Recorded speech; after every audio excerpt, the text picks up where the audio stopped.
ఉంటే 2 చేతులెత్తి దేవునికి స్తోత్రం చెప్పండి. రైట్.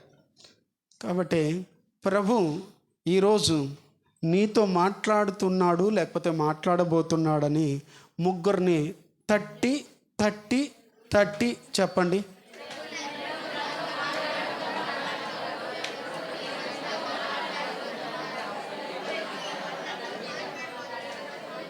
ఆమేన్. ఎందుకు ఈ తట్టు అంటే ఎవరే కూడా ఈ కొన్ని కళలు కనేవాళ్ళు, దర్శనాలు చూసేవాళ్ళు ఎక్కువై ఉంటారు కనుక ఆ కళలు దర్శనాలు చూడకుండా వాళ్ళని కొంచెం లేపి వాక్యాన్ని వినడానికి అలర్ట్ చేస్తున్నామని అర్థం. అది ప్రాముఖ్యమైంది. కాబట్టి మనసారా దేవుని వాక్యాన్ని వినండి, సంతోషంగా వినండి. ఈరోజు నేను చెప్పబోతున్న వాక్య భాగం యొక్క అంశం ఆల్రెడీ మీ ముందు ఉంచాను. కాబట్టి వాట్సాప్లలో, ఫేస్బుక్లలో మీకు అందరికీ పెట్టేశాను. అందరూ చూసుంటారని నేను నమ్ముతున్నా. చూసిన వాళ్ళు, ప్రార్థించిన వాళ్ళు ధన్యులు, చూడని వాళ్ళందరూ అన్యులు, వాళ్ళందరూ మారు మనసు పొందుదురుగాక. యేసు రక్తమే రక్షణ పొందుదురుగాక. ఆమేన్. దయచేసి బైబిల్ గ్రంథంలో మనం చూడబోతున్న అంశం ఏంటంటే బాప్తిజంలోని 7 పాత్రలు. బాప్తిజంలోని అనగా ఫస్ట్ వచ్చి మీకు చెప్పబోయేది బాప్తిజమును గురించిన ఒక సత్యం చెప్పబోతున్నాను. అనంతరం దీనిలోకి వస్తాను. జాగ్రత్తగా వినండి. ఎందుకంటే సబ్జెక్ట్ ఎక్కువ ఉంది, మీరు మనసు పెట్టి వినాలా. మీకు ఒకవేళ అయ్యా ఎక్కువసేపు అవుతుంది, మాకు బోరు కొడతా ఉంది, తక్కువసేపు చెప్పండి అంటారా? తక్కువసేపు చెప్పేదానికి కూడా నాకు తెలుసు అన్నమాట. అనగా 10, 15, 20 నిమిషాలు చెప్పడానికి కూడా నాకు తెలుసు, తెలియకుండా పోలేదు. ఒక సబ్జెక్ట్ని కనీసం 1 గంట సేపు అయినా మీరు విన్నారంటే ఆ మాటలన్నీ మీకు ప్రయోజనకరంగా మారుతుంది. అందులోనే మనం ఆదివారం క్రైస్తవులం కనుక వారంలో 1 రోజైనా దేవుని మాట సంపూర్ణంగా విని బలపడండి. కాబట్టి మీరు బలపరచబడుతూ వస్తారని. ఒకవేళ ఇప్పుడు మీరు అనుకోవచ్చు, మాకు బాప్తిసాలన్నీ అయిపోయింది, ఇప్పుడు ఏందయ్యా మాకు బాప్తిసం సబ్జెక్ట్ ఏంటి అని మీరు అనుకోవచ్చు. మనము ఇదివరకు తీసుకున్న బాప్తిసం తెలిసి తీసుకున్నారా, తెలియక తీసుకున్నారా అన్నది ఇప్పుడు నేను చెప్పిన వాక్యం తర్వాత మీకు అర్థమవుతుంది. తెలిసి తీసుకున్నారా, తెలియకుండా తీసుకున్నారా బాప్తిసాన్ని గురించి అన్నది మీకు అర్థమవుతుంది. బాప్తిసం గురించిన సత్యం ఫస్ట్, బాప్తిసం గురించిన ఒక అవగాహన రావాలి. మనందరికీ ఏమవ్వాలా? అవగాహన వచ్చిన తర్వాత నేను ఆ బాప్తిసము వెనకాల ఎంతమంది ప్రయాసం ఉందో మీకు చూపించాలా. అదే ఆ 7 ఎంతమంది ఉన్నారు, ఆ 7 దానికోసం ఎంత ప్రయాసపడుతున్నారు అన్నది మీకు చెప్పి ముగిస్తాను. ఇవన్నీ చెప్పడానికి దాదాపు ఇప్పుడు నేను చెప్తున్నాను, ఈ బాప్తిసం గురించిన సత్యం 1 గంట సేపు చెప్పాలా. బాప్తిసంలోని 7 పాత్రలు ఇది 1 గంట సేపు చెప్పాలా. అయితే నేను కుదించి వీలైనంత వరకు గంటలో ముగించడానికి ప్రయత్నం చేస్తా. హల్లెలూయా. అయితే మీరేం చేయాలా? శ్రద్ధగా వినడానికి ప్రయత్నము చేయాలి. ఎట్టి పరిస్థితుల్లో నిద్రపోకూడదు. నిద్రపోయి పక్కనుండే వాళ్ళు ఎవరైనా నిద్రపోతే పక్కనుండే వాళ్ళే మీరే బాధ్యత తీసుకొని వహించండి వారి మీద. ఎందుకంటే నీ సహోదరుడు సహోదరి నశించిపోతా ఉంటే కళ్ళెదురుగా చూస్తుంటే లెక్క నిన్నే అడుగుతాడు. పలానా వారం వాక్యం చెప్తుంటే నీ పక్కనే కదా సహోదరి కూర్చుంది, నిద్రపోయింది కదా, నువ్వు ఎందుకు లేపలేదని దేవుడు నిన్నే లెక్క అడుగుతాడు. కాబట్టి భారం నీ మీద మోపుతున్నాను. ఎవరు తీసుకుంటారో వాళ్ళ ఇష్టం. హల్లెలూయా. ఎవరన్నా నన్ను బాకు అని అంటే వాళ్ళని వదిలేయండి. దేవుడికి స్తోత్రం, దేవుడు చూసుకుంటారు. కోప్పడే వాళ్ళు ఉంటే, అలిగే వాళ్ళు ఉంటే వాళ్ళని వదిలేసేయండి. ఓకేనా? ఎందుకంటే నన్ను ఎందుకు లేపుతావు? కొంతమంది నిద్రపోతా ఉంటే లేపుతా ఉంటే నిద్రపోయినావే నేను ఎందుకు నిద్రపోయినానా, ఊరికనే లేపుతా ఉండవే అని కసిరే వాళ్ళు కొంతమంది ఉంటారు. ఆ క్యాండిడేట్లను వదిలేయండి. ఎందుకంటే అది అపద్దికుల క్యాండిడేట్ అది అనమాట. ఇట్టి వాళ్ళను మనం ఏం చేయలేమన్నమాట. కాబట్టి జాగ్రత్త వహిద్దాం. ఓకేనా? దేవుని మాట ఉందాం. ఇప్పుడు బాప్తిజం గురించిన అవగాహనలో బాప్తిజము అంటే ఏమిటి, బాప్తిజం అంటే ఏమిటి, నేను ఆల్రెడీ మన యూట్యూబ్ ఛానల్లో బాప్తిజాన్ని గురించి సబ్జెక్ట్ చెప్పున్నాను, ఉంది చూడండి. ఇప్పుడు దాంట్లో ఇంకొంచెం డీప్గా వెళ్తూ ఉన్నాను. కొంచెం జాగ్రత్తగా మీరు ఆలోచించాలి, ఆలోచించి వినాలి. ఏంటి బాప్తిజం అంటే ఏంటి? చూడండి, రక్షణ, మారు మనసు, నూతన స్వభావము. రైట్, సరే. ఎందుకంటే చూడండి, ఇంకా మీకు అర్థం కాలేదు, తెలియదు. ఆల్రెడీ చెప్పాను. ఈ బాప్తిజము అనేటువంటి పదము దేంట్లో నుండి వచ్చిందంటే, బ్యాప్టిజో అనేటువంటి గ్రీకు పదము నుండి ఈ మాట వచ్చింది. ఏ మాట? బాప్తిజమము అనేటువంటి తెలుగులో, ఇంగ్లీష్లో బ్యాప్టైజ్డ్, తమిళ్లో జ్ఞానస్థానం, కన్నడలో దీక్షస్థాన, కన్నడలో. కాబట్టి ఇవన్నీ బాగా గుర్తెరిగి ముందు మలయాళంలోనా?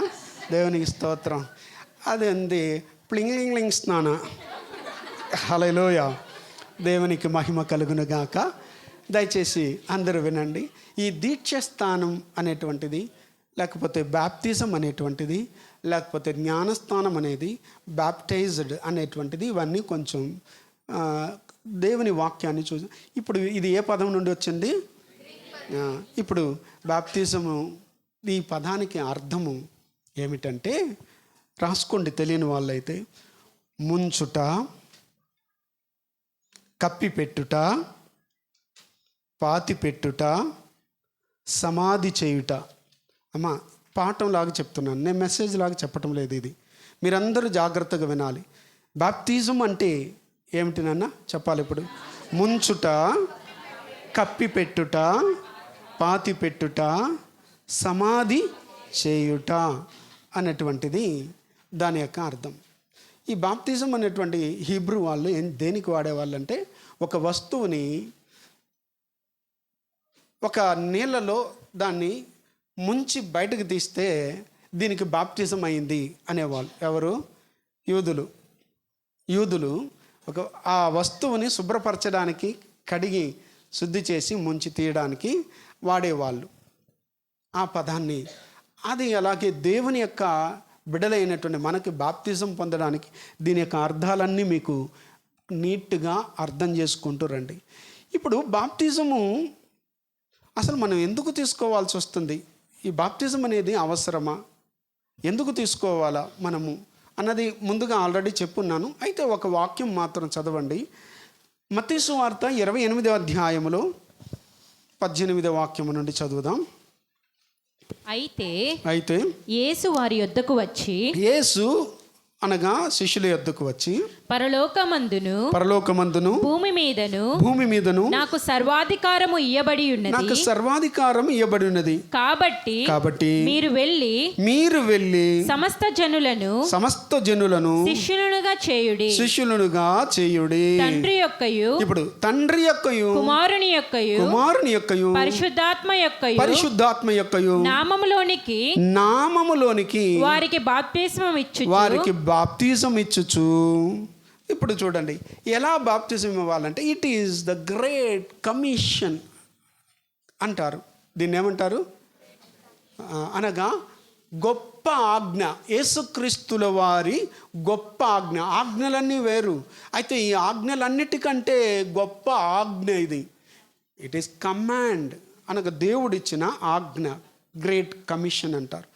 అనగా దేవుడు ఏమంటున్నాడు యేసుప్రభు అంటే, అందరికీ సర్వలోకానికి వెళ్ళు, సర్వ సృష్టికి ఏం చేయాలా? సువార్తను ప్రకటించాలా. కాబట్టి మీరు వెళ్ళి సమస్త జనులను నాకేం చేయాలా? జనులను శిష్యులుగా చేయాలా. యేసుప్రభుకి ఏం చేయాలి? అందరినీ అలాగ శిష్యులుగా చేస్తూ తండ్రి యొక్కయు కుమారుని యొక్కయు పరిశుద్ధాత్మ నామములోనికి బాప్తిజం ఇచ్చుచు అన్నాడు. బాగా గమనించండి, శిష్యుడు అని ఉందా? శిష్యుడు అనేటువంటి వారు ఎవరంటే, శిష్యుడు అన్న పదానికి అర్థం ఏమిటంటే నాయన, నేర్చుకొనడానికి సిద్ధ మనస్సు గలవాడు అని అర్థం. శిష్యుడు అంటే నేర్చుకొనుటకు సిద్ధ మనస్సు గలవాడు అని అర్థము శిష్యుడు అంటే. కాబట్టి శిష్యుడు అనగా నేర్చుకునేవారు అని కూడా రాసుకొని కావాల్సింది. ఇలాగా నేర్చుకోవడానికి ఎవరైతే ఆసక్తిగా ఉన్నారో విని నేర్చుకోవడానికి వారందరికీ శిష్యులుగా తయారు చేసేది. ఆ శిష్యుడే చక్కగా దేవునికి ఉపయోగపడేటువంటి పాత్రగా ఉండగలుగుతాడు. కాబట్టి ప్రియ దేవునులారా, తండ్రి యొక్కయు కుమారుని యొక్కయు పరిశుద్ధాత్మ నామములోకి వారికి ఏం చేయమన్నాడు? బాప్తిజం ఏమన్నాడు. ఇప్పుడు ఇందులో బాప్తిజం అనగా ఏమని చెప్పానంటే, ఇంకా మనకు రోమీలకు రాసిన పత్రికలో అపోస్తలుడైన పౌలు గారు రోమాపత్రికలో ఏం రాయించి పెట్టాడో ఆ మాట కొంచెం మనమందరం చదువుకుందాం. 6వ అధ్యాయంలోకి రండి. రోమీలకు రాసిన పత్రిక 6వ అధ్యాయంలోకి రండి అందరూ. 6వ అధ్యాయంలో చూడండి, 3వ వాక్యము నుండి మనము ప్రారంభిస్తాము.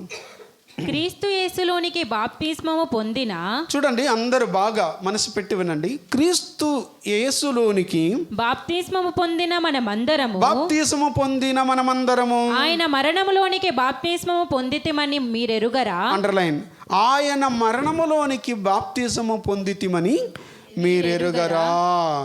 కాబట్టి తండ్రి మహిమ వలన ఆ, క్రీస్తు మృతులలో నుండి ఎలాగు చూడండి, లేపబడెను, మరణించాలా, మృతి నొందాలా అన్నట, తర్వాత పాతి పెట్టబడాలా, తర్వాత తిరిగి లేపబడాలా అన్న మాటలన్నీ మీకు అక్కడ వినబడతాయి. చదువు నాయనా. అలాగే మృతుల నుండి ఎలాగ లేపబడెనో అలాగే మనమును నూతన జీవము పొందిన వారమై, మనము కూడా ఏం పొందాలంటే నూతన జీవము పొందిన వారమై నడుచుకొనున్నట్లు నడుచుకున్నట్లు మనము బాప్తిస్మము వలన మరణములో పాలు పొందుటకై, అనగా మనము కూడా బాప్తిస్మము వలన ఏంలో పాలు పంపులు పొందాలా? మరణములోనికి బాప్తిస్మము పాలు పొందుటకై ఆయనతో కూడా పాతి పెట్టబడితిమి. ఆయనతో కూడా ఏం చేయబడ్డాము?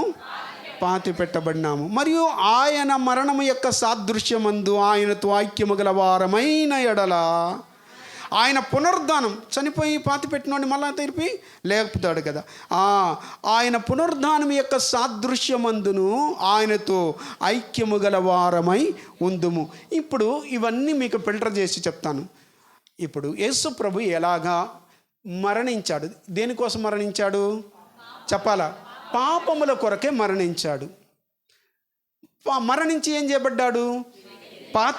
పాతి పెట్టబడ్డాడు, సమాధి చేయబడ్డాడు, తిరిగి ఏం చేయబడ్డాడు?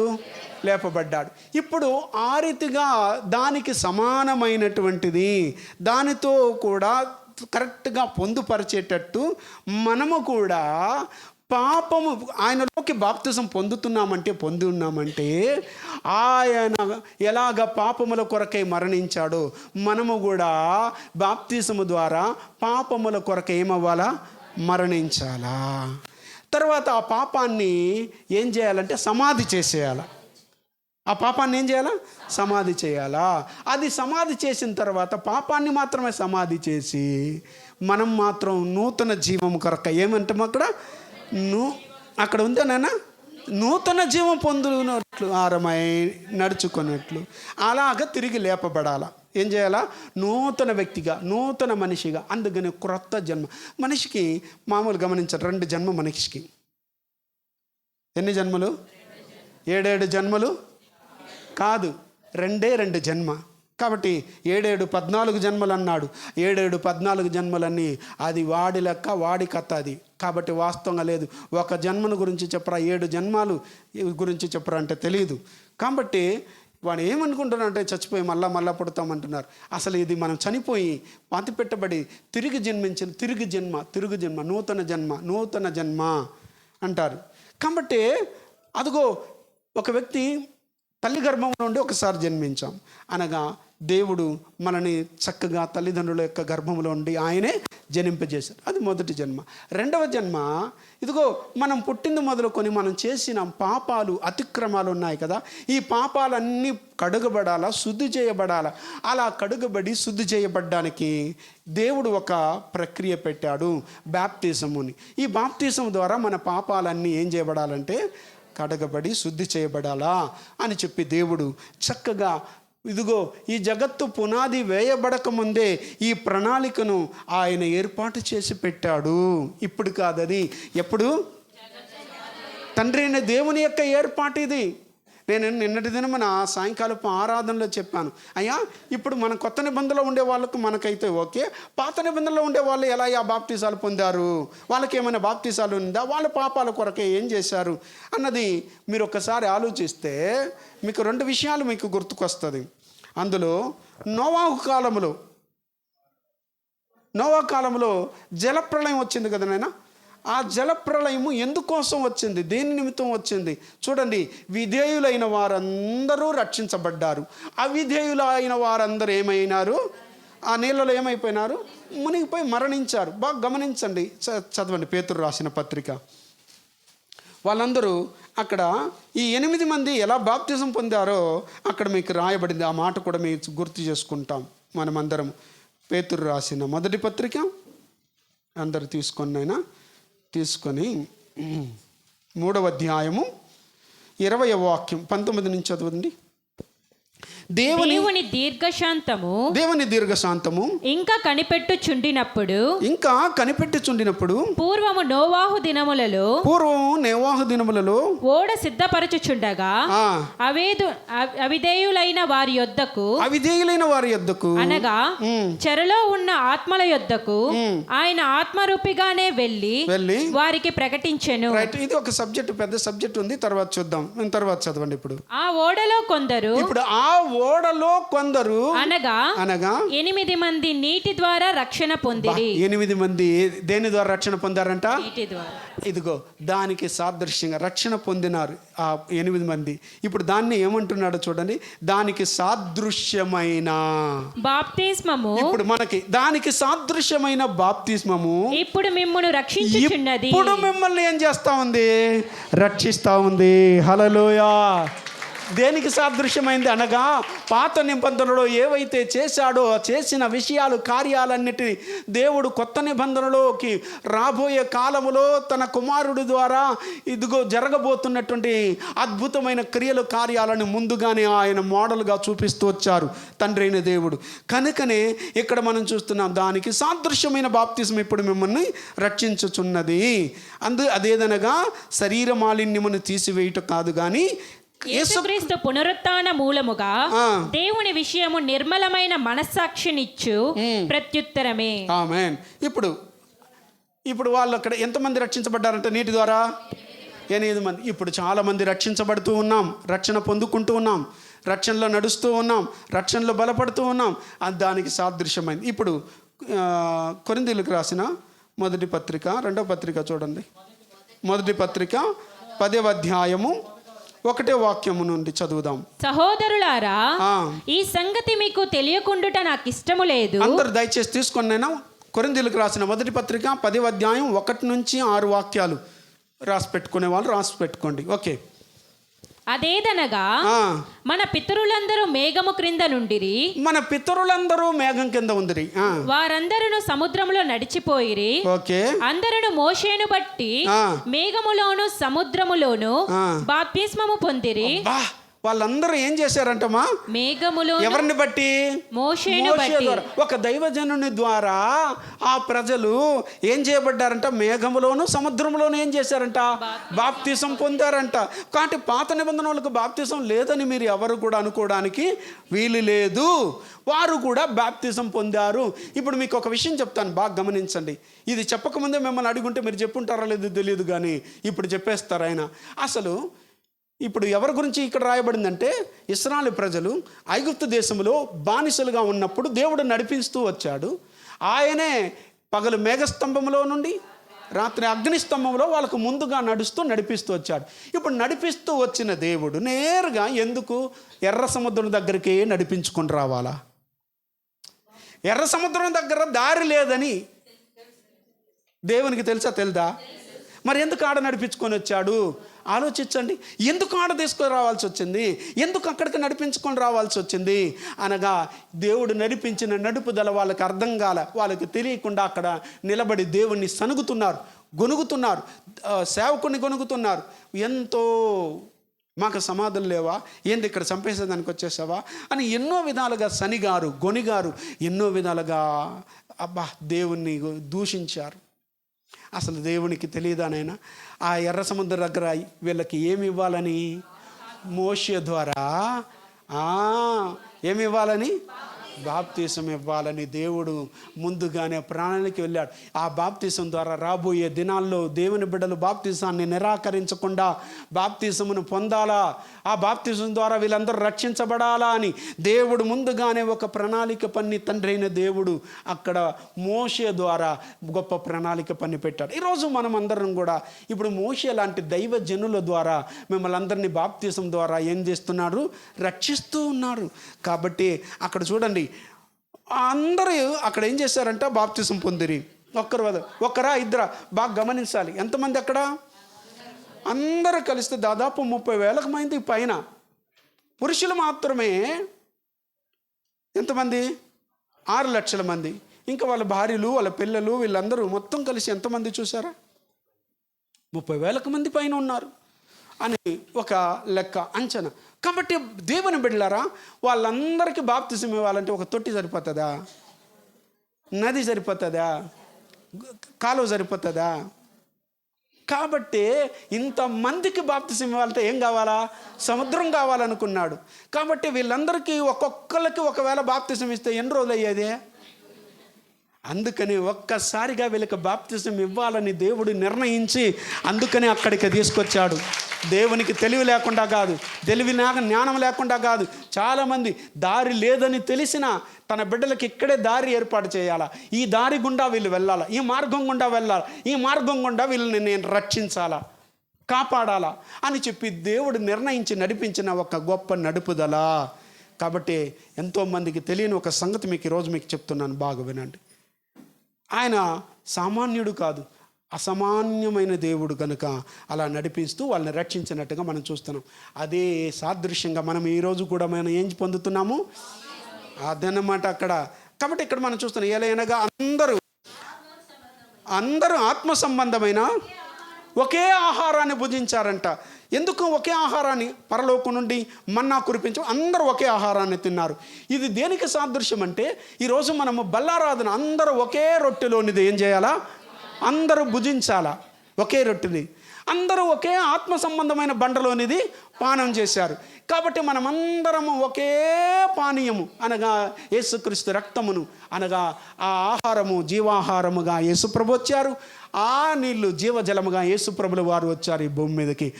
ఆయనను మనమందరం ఈరోజు ఏం చేస్తున్నాము అనగా, ఇప్పుడు ఆ రోజు కుమ్మరించబడిన ఆహారము ఎవరు? యేసుప్రభుల వారు. ఆ రోజు నీళ్ళు ఇచ్చినటువంటి ఆ నీళ్ళు ఎవరు? క్రీస్తు రక్తము. సాదృశ్యంగా మనమందరం ఒకే రొట్టె ఒకే పానీయాన్ని భుజించి పానము చేస్తున్నాం. దేవుడు చూసారా ఎంత గొప్ప ప్రణాళిక. అందుకని ఎవరికి ఇది, దేని తర్వాత ఇది జరిగింది? బాప్తిసం ముందా, బాప్తిసం తర్వాత వాళ్ళకే. కాబట్టి ఎందుకు బాప్తిసం పొందిన వాళ్ళకే రొట్టె ద్రాక్షారసం ఇస్తున్నామంటే దాని తర్వాత జరిగిన సంఘటన ఇది. అర్థమవుతుందా? అందుకోసమే. కాబట్టి అక్కడ ఏలైనగా తమ్మును వెంబడించిన ఆత్మ సంబంధమైన బండలోనిది త్రాగిరి, ఆ బండ క్రీస్తే. ఇప్పుడు చూసారా, ఆ బండ క్రీస్తే, ఆహారం క్రీస్తే, నీళ్లు క్రీస్తే, అంతే, వేరేమి లేదు. ఇది మనం చూస్తున్నాం. దానికి సాదృశ్యమైనటువంటి బాప్తిజము ద్వారా మనమందరం ఈరోజు రక్షించబడుతున్నాం. ఇప్పుడు బాప్తిజానికి దేవుని బిడ్డలారా మనము మరణం అని రాయబడిందా? ఏం రాయబడింది అక్కడ? అనగా మరణం అనగా చంపాల. ఏం చేయాలా? చంపేసిన దాన్ని ఏమంటారు? చచ్చిపోయిన తర్వాత మరణం అంటారు కదా. ఇప్పుడు బాప్తిస్మములో మనం చంపవలసిన కొన్ని కార్యాలు ఉన్నాయి, చంపాల్సిన కార్యాలు. వాటిని చూసి తర్వాత 7 పాత్రలు మనం చూద్దాం త్వరగా. ఏమేమి చంపాలా? మరణించాలంటే ఈరోజు బాప్తిజానికి ముందు మనం చంపేసి తీసుకోవాల్సిన బాప్తిజం ఇది. అది అట్టే పెట్టుకొని బాప్తిజాలు తీసుకుంటూ ఉంటారు. దాన్ని మనం ముందుగా చూడాలి. మనము పాపములు, అతిక్రమాలు, దోషాలు ఇవన్నీ ఉంది కదా నాయన, వాటన్నిటినీ ఏం చేయాలి? మనము మనం చంపాలనుకుంటే మనిషిని చంపాలనుకోబోతారు. మరణించాలంటే బాప్తిజం ద్వారా మరణించబోతాను, చచ్చిపోబోతానేమో. నువ్వు కాదు చచ్చేది, నీలో ఉన్న నిర్జీవ క్రియలు, పాపపు క్రియలు, అతిక్రమ క్రియలు, దుష్ట క్రియలు ఉన్నాయే, అవన్నిటినీ చంపాలా. దాన్ని ఏం చేయాలంటే మనము చంపాలా. చంపిన తర్వాత బాప్తిజం తీసుకోవాలా. చంపకుండానే బాప్తిజం తీసుకుంటా. అందుకనే ఇది తీసుకున్న బాప్తిజం కరెక్టా కాదా, ఇది వరకు తెలిసి తీసుకున్నారా తెలియక తీసుకున్నారా అనేది దీని ద్వారా మీకు క్లారిటీ అయిపోతుంది. కొలస్సీలకు రాసిన పత్రిక 3వ అధ్యాయం అందరు తీసుకోండి దయచేసి. చదవండి. మీకు 5, 5, 5, 5 3 5లు చెప్పబోతున్నాను. ఏంటంటే ఆ 5లు ఏంటో మీరు చూడాలి చాలా చేటగా. ఇదిగో 3వ అధ్యాయం చూసుకున్నారు. నేను 3వ అధ్యాయంలో కొలసీలకు రాసిన పత్రిక 3వ అధ్యాయం 5వ వాక్యం చదవండి నాన్న. కావున భూమి మీదనున్న మీ అవయములను, భూమి మీద ఉన్న మీ అవయవములను అనగా జారత్వమును, ఒకటి జారత్వం, అపవిత్రత, కామాతురత, దురాశను, విగ్రహారాధనైన ధనాపేక్షను, చూడండి, విగ్రహారాధనైనటువంటి ధనాపేక్షను చంపివేయుడి. ఎవరంట? దేవుడా మనమా? స్టార్ట్ చేసింది ఎవరు? ఈ భూమి మీద వీటన్నిటిని స్టార్ట్ చేసింది ఎవరు? మీరే కదా, మనమే కదా, మనమందరమే కదా. ఇప్పుడు ఎన్ని ఉంది అక్కడ? 5 ఉందా? ఉంది. ఏమేమది? జారత్వం, అపవిత్రత, కామాతురత, దురాశ, విగ్రహారాధన అనేటువంటి ధనాపేక్ష. కింద ఫుట్నోట్లో ఏముందో చూడండి. దానికి లోభత్వము ఉందేనైనా 5, 6 లోభత్వము అదేనమాట. దీన్ని ఏం చేయాలా? చంపివేయుడి అన్నాడు. ఏనన్నా వీటిని చంపారా? నిజంగా బాగా గమనించాలా. బాప్తిజానికి ముందు వీటన్నిటిని మీరు చంపారా? ఒక్కొక్కటి అమ్మా పెద్ద ఒక్కొక్క సబ్జెక్ట్ ఇవన్నీ చెప్పాలంటే ఏది? కావున ఈ భూమి మీద ఉన్న మీ అవయవాలు అంటే ఈ అవయవాల ద్వారా చేసిన పాపాలు ఇవన్నీ. అర్థమవుతుందా? ఏమిటో? నెంబర్ 1 జారత్వం అంటే ఏంటి? జారత్వం అంటే వివాహానికి ముందు ఏదైతే చేస్తున్నారో పాపం, వాటిని ఏమంటారు? జారత్వం. ఒక స్త్రీ, ఒక పురుషుడు, చూడు, పెళ్ళైన స్త్రీ పెళ్ళి కాని పురుషునితో చేస్తే పాపం, దాన్ని జారత్వం అంటారు. అలాగే ఒక వివాహమైనటువంటి పురుషుడు వివాహం కాని స్త్రీతో ఇదిగో అక్రమ సంబంధం పెట్టుకుని దాన్ని జారత్వం అంటారు. ఈ జారత్వాన్ని చంపారా? జారత్వం ఉందా? చూడండి. కాబట్టి భయంకరమైన జారత్వాలతో నిండిపోయింది ఈ లోకం. బాప్తిజానికి ముందు ఇది చంపబడాల. నెంబర్ 1. నెంబర్ 2 అపవిత్రత. చాలా పవిత్రత ఉంది, అపవిత్రత ఉంది. ఏదైతే దేవునికి నచ్చదో, దేవుడు చెప్పింది ఏదైతే ఉందో దాన్ని కాకుండా మీ చేసేదాన్ని ఏమవుతుందంటే అపవిత్రతలోకి తీసుకొస్తుంది, అపవిత్రతలోకి నడిపిస్తుంది. అపవిత్రతను చంపాల. 3వది కామాతురత. ఏంటంటమ్మా? ఏనన్నా చిన్న పిల్లల్ని చూడండి, ముసలి ఆయన ఏమవుతున్నాడంట? చెడిపేసి పాపం చేశాడు అని మీరు పేపర్లో చూడలేదా? నేను మొన్న ఒక వాట్సాప్కి ఒక ఇది పెట్టాను. 60 ఏళ్ల ముసలి ఆమెని 3 కుర్రవాళ్ళు యవనస్తులు ఆమె ఒంటరిగా ఉంటే ఆమెని రేప్ చేసి పాడు చేసేసారని మీకు మెసేజ్లో కూడా పెట్టాను. చూడు ఎంత భయంకరమైన ఇది. దీన్ని ఏమంటారు నాన్న? ఇప్పుడు జనాల్లో ఏమి నిండిపోయింది? అది కామాతురత. కామముతో కళ్ళు మూసుకొని పోయి ఏం చేస్తున్నాడో తెలియకుండా మనుషులు కామముతో నిండిపోయి ఉన్నారు. దీన్ని చంపారా? చూడండి, ఇది ఇప్పుడు ఉందంటే ఇంకా చావలేదని అర్థం. ఉండకూడదు. బాప్తిజం తర్వాత ఇవన్నీ ఉండకూడదు. వీటన్ని ముందే చంపేసి ఉండాలా మీరు. కాబట్టి కామాతురత 3వది. 4వది దురాశ. ఏంది? కంటికి కనబడేదంతా ఆశించి కావాలనుకొని కోరడమైన ఏమంటారు? మనిషిలో సహజ వాంఛలను దేవుడు పెట్టాడు. మనిషికి సర్వసాధారణంగా ఆశ, కోరిక, తర్వాత వాంఛ, తర్వాత ఏదో ఇవన్నీ ఉన్నాయి. ఇవన్నిటిని దేవుడు ఏం చేశాడంటే ఆకలి, దప్పిక, తర్వాత ఆలోచించడం, ఇవన్నిటిని దేవుడు ఏం చేస్తాడంటే సహజ వాంఛలు మనిషిలో పెట్టాడు. నువ్వు ఆశపడడం ఏదో తగుమాత్రం ఉండాలి. దురాశ ఉండకూడదు. దురాశ దుఃఖానికి చేటు. కాబట్టి దురాశ ఉండకూడదు. కనపడిందల్లా కావాలా, చూసిందల్లా. వీధులు ఎవరైనా చీరలే అని పోకూడదు. ఇటు రాయా అని, సామాన్లే అని ఇటు రాయా అని. ఒకవేళ బజారుకు పోయినావు, చూస్తా అది తీసుకుంటే బాగున్ను. ఇంటికి అది అవసరం లేదు. అవసరం లేకపోయినా మా ఎదురింటి ఆమెలో దగ్గర ఉంది అది. మా ఎదురింటి ఆమె పక్కింటి ఆమె కట్టుకొని వచ్చింది, అట్లాంటిది నాకు కావాలా. చూసిందల్లా ఆశించింది కోరడాన్ని దురాశ అంటారు. కంటికి కనబడిందంతా. కాబట్టి మనిషికి ఏముండకూడదు నాయనా? దురాశను చంపారా? దురాశ లేదా? నువ్వు హ్యాపీగా బ్రతకొచ్చు. కాబట్టి ఆశపడడం తప్పు కాదు. ఆశ సహజ వాంఛ. అయితే దురాశ సాతానులో నుండి పుట్టేటువంటిది, అపవాదిలో నుండి వచ్చేటువంటిది. కాబట్టి మనిషికి దురాశ ఉండకూడదు. ఏది దురాశ అంటే, ఆదివారం కూడా చర్చికి రాకుండా పోయి సంపాదిస్తావే, దీనికి పేరు ఏం పేరు? దురాశ ఎక్కువ అయిపోయింది అది అని అర్థం. దేవునికి దూరమై సంపాదనలో పడిపోవాలనుకుంటున్నావే, దురాశ అని అర్థం. దేవుడు లేదు, ఆరాధన లేదు, ప్రార్థన లేదు, ఏమీ లేదు. స్తుతించడానికి టైంలో, ప్రార్థించడానికి టైంలో, దేవుని సన్నిధి కలుసుకోవడానికి టైంలో ఏమంటారు? పరుగులెడుతున్నావు. చాలామంది ఈరోజు రాలేదు చూడండి. ఏమంటే దురాశ. మీకు తెలియటంలా మనిషికి దురాశ ఉండకూడదు. తర్వాత విగ్రహారాధన విగ్రహారాధన అంటే ఐందవ సహోదరులు అని బెంబేలెత్తిపోయి బాధపడిపోతున్నారు. అసలు ధనాపేక్షే ఒక విగ్రహారాధన తెలుసా? ఏమి రేయి పగళ్ళు నిద్ర లేకుండా లో అని డబ్బు సంపాదన దీన్ని ఏమంటారు? కాబట్టి ధనాపేక్ష సమస్తమైన కీడునకు మూలమది. దీన్ని ఎరగాల, మీకు తెలుసుకోవాలి. నీకు తగుమాత్రం ధనం, కావలసిన ధనం దేవుడు నీకు ఇస్తాడు. దేవుడు ఇవ్వకుండా పోడు. ఈ భూమి మీద దేవుడు నీ అవసరతకి నా ప్రభు ఖచ్చితంగా ఏం చేస్తాడు? ఇస్తాడు, ఇవ్వకుండా పోడు. కాబట్టి నీవు ధనాపేక్షకుడుగా మారకూడదు, ధనవంతులు అయిపోవడానికి ఆతురపడకూడదు. దీని వలన దేవుని బిళ్ళారా, దేవుని ఉగ్రత వస్తుందంట.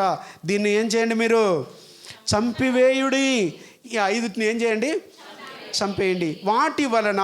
వేటి వలన ఈ 5 నీలో ఉంటే, ఈ 5 కార్యాలు, వాటి వలన దేవుని ఉగ్రత అవిధేయుల మీదకి వచ్చును. అవిధేయులు ఎవరైతే వీళ్ళు లోబడని వాళ్ళు, వీళ్ళు ఈ 5 చేసే వాళ్ళు ఎవరు? వాళ్ళు లోబడని వాళ్ళు. కాబట్టి ఈ లోబడని వాళ్ళకి మీదకి అది వచ్చి చేరిపోతుంది. అందుకనే చూడండి ఆ కింద ఫుట్ నోట్లో అవిధేయత కుమారుల మీదకి అని రాయబడింది ఫుట్ నోట్లో. అనగా లోబడిని కొడుకులు, లోబడిని కూతుర్లు, విధేయత లేని వాళ్ళు, వీళ్ళ మీదకి దేవుని ఉగ్రత వచ్చి చేరిపోతుంది అని మనం చూస్తున్నాం. పూర్వము వాటి మధ్య జీవించినప్పుడు మీరును వీటిని అనుసరించి నడుచుకుంటారు. పూర్వం అంటే ఎప్పుడు? బాప్తిసానికి ముందు. వెంటనే చెప్పేయాలి, మన సబ్జెక్ట్లోనే ఉండాలి మీరు. కాబట్టి బ్రెయిన్ కొంచెం షార్ప్ చేసేయండి. సైతాను అట్టే మట్టి బుర్ర పెట్టేసి ఉంటాడు, మట్టి బుర్ర తీసేయండి. కాబట్టి పూర్వం వీటిని ఏం చేస్తూ ఉన్నారు? మీరు వాటి మధ్య జీవించినప్పుడు మీరు వీటిని అనుసరించి నడుచుకుంటా ఉన్నారు. ఇప్పుడు కూడా నడుచుకుంటా ఉంటే ఇంకా నువ్వు బాప్తిసం సరిగా పొందలేదని అర్థం. ఇంకా నువ్వు చంపాల్సిందే, చంపకుండానే బాప్తిసం పొంది ఉండవని అర్థం. చంపే వాటిని. ఓకేనా? ఇప్పుడు 5, ఇంకొక 5 ఏంటంటే కింద ఇప్పుడైతే మీరు అనగా బాప్తిజం పొందిన తర్వాత ఇప్పుడైతే మీరు కోపము, పూర్వం అది. ఇప్పుడు మీరు ఎట్ట ఉండాలి, ఎట్ట బ్రతకాలంటే ఫస్టే కోపం. ఫస్ట్ పాయింటే ఏంటంట? కోపం. బ్లడీ నాన్ సెన్స్ కోపం. చమ్మవే அதுக்குதான் అసలు ముట్టాలకు தான் ఎట్టాలు పుడికిற వర కోపం వరమా.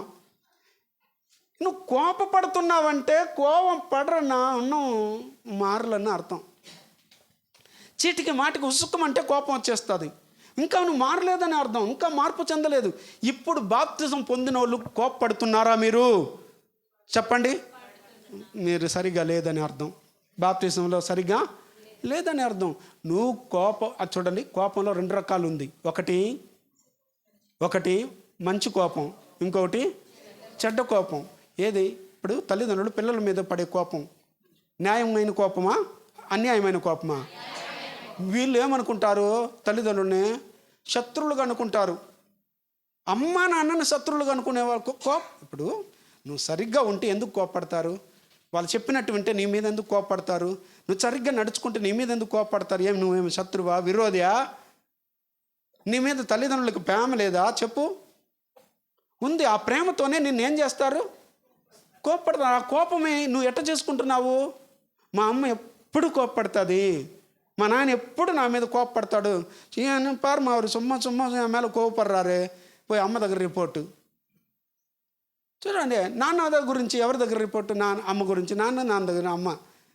వాళ్ళ కోపాలు న్యాయమైన కోపం అంతా. చూడండి, దేవుడు అన్నాడు కోపపడుడి కానీ పాపం చేయొద్దు అనగా, ఆ కోపపడే కోపం ఎలాంటి కోపం అంటే న్యాయమైన కోపం ఉండాలా. దేవునికి కోపం రాలేదా? దేవుడు పడే కోపం న్యాయమైన కోపమా అన్యాయమైన కోపమా? ఎప్పుడు కోపపడతాడు? ఉగ్రత అన్నాడు ఇక్కడ. ఎవరి మీదకి? అవిధేయుల మీదకి అనగా లోబడిన వాళ్ళ మీదకే దేవుని కోపం వస్తుంది. మీరు కూడా చెప్పిన మాట విన్నప్పుడు ఆత్మీయ తల్లిదండ్రులు ఇప్పుడు టైంకి రాలేదు, చర్చికి రాలేదు, ప్రార్థనకు రాలేదు, మేము మీ మీద కోపపడితే న్యాయమా కాదా? మమ్మల్ని టార్గెట్ చేసుకుంటాడు అన్నయ్య తమ్ముడయ్యా అని అనుకుంటే అట్ట కాదు. ఇది టార్గెట్లు ఏది ఉండదు. ఎందుకంటే విధేయులైతే ఎత్తి భుజాన్ని కూర్చోబెట్టుకొనేసి అట్టే ఊరేగిస్తాం. లోబడకపోతే kick out, go blood in nonsense. అదే దేవుడు చేస్తున్నది, వేరేం లేదు. కాబట్టి మీకేం రాకూడదు నాయనా చెప్పాలా? ఈరోజు ప్రతిజ్ఞ చేయండి. ఏమని? ప్రభా మాకు కోపం బాప్తిజం పొందుంటే, నిజమైన బాప్తిజం పొందుంటే నీకేం రాకూడదా? ఎట్టయ్యా ఉండేది కోపం రాకుండా? ఉండాలి, నువ్వు ఉండి తీరాల. యాడికి పోవాలంటే, పరలోకం పోవాలంటే. కొంతమంది ఊరుకుని అలిగేసి అప్పుడు మూంజి మీద ఒరే గుత్తులు అన్నుతూ ఉండం, మూంజి తూకేసిన రూపంగా మొహాన్ని ఎత్తి పెట్టుకొని వేసి ఉంటారు.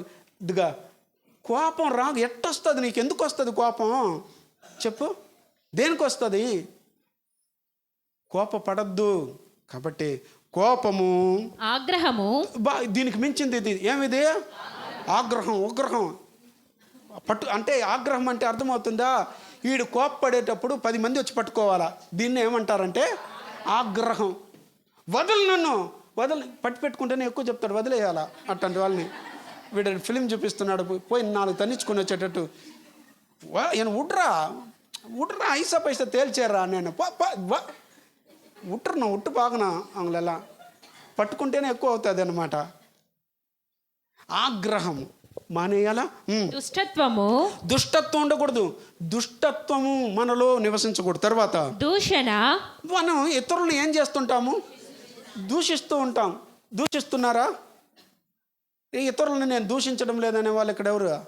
నిజంగా ఎవరిని నేను దూషించేది లేదు. నిజంగా అమ్మ వాళ్ళు సరిలేదంటేనే ఏమో అర్థం? దూషిస్తున్నావనే కదా అర్థం. ఎదుటి వాళ్ళకి తీర్పు తీర్చడానికి నువ్వెవరివి? దూషించొద్దు. ఎవరిని ఏం చేయొద్దు? దూషించొద్దు. దూషణ మాటలు పలకొద్దు. దూషణ బూతులు. మీ నోట్ల ఇంగ్లీషులు చూసినారమ్మా? మనకి ఇంగ్లీషులు రాదు, అయినా ఈ ఇంగ్లీష్ మాత్రం వచ్చేస్తుంది. ఏ ఇంగ్లీషు? బూతులనే ఇంగ్లీష్ వచ్చేస్తుంది. నేను బూతులే మాట్లాడిననే వాళ్ళు ఎవరు ఇక్కడ? ఎంతమంది? దేవునికి స్తోత్రం. దాన్ని బట్టి దేవుని నాన్న కొంతమంది చూడండి, సాధారణమైన మాట చూడండి, వాడు ఎత్తుకొని పోయాడు అని చెప్పడానికి వేరే పదం వాడుతున్నాను. నా నోట ఆ మాట పలకడానికి సిగ్గుసేటుగా ఉంది, పలకకూడదు కూడా. దేవునికి స్తోత్రం. వాడు ఎత్తుకొని పోయినాడని చెప్పేదానికి వేరే పదం వాడుతున్నాడు రా పాపష్టి జనుడు. బ్యాక్ అనిపించట్లే. ఒక్కొక్క దానికి ఒక్కొక్క బూతు పదాలు వాడుతున్నారు. ఏంట్రా ఇది? దయచేసి దేవుని బిడ్డలకు తగునా ఇది? బూతులు ఎందుకు వాడుతున్నారు? బూతులు ఎందుకు మాట్లాడుతున్నారు? నువ్వు బాప్తిసం పొందిన బిడ్డేనా? సరైన బాప్తిసమేనా? బాప్తిసంలో నిలిచి ఉన్నావా? ఒకసారి ఆలోచించుడు. బూతులు అను వీటన్నిటినీ విసర్జించుడి. ఇది ఎన్ని ఉంది ఇక్కడ? దీన్ని చూడండి, 5 ఉందా? ఫస్ట్ 5 ఏంటి?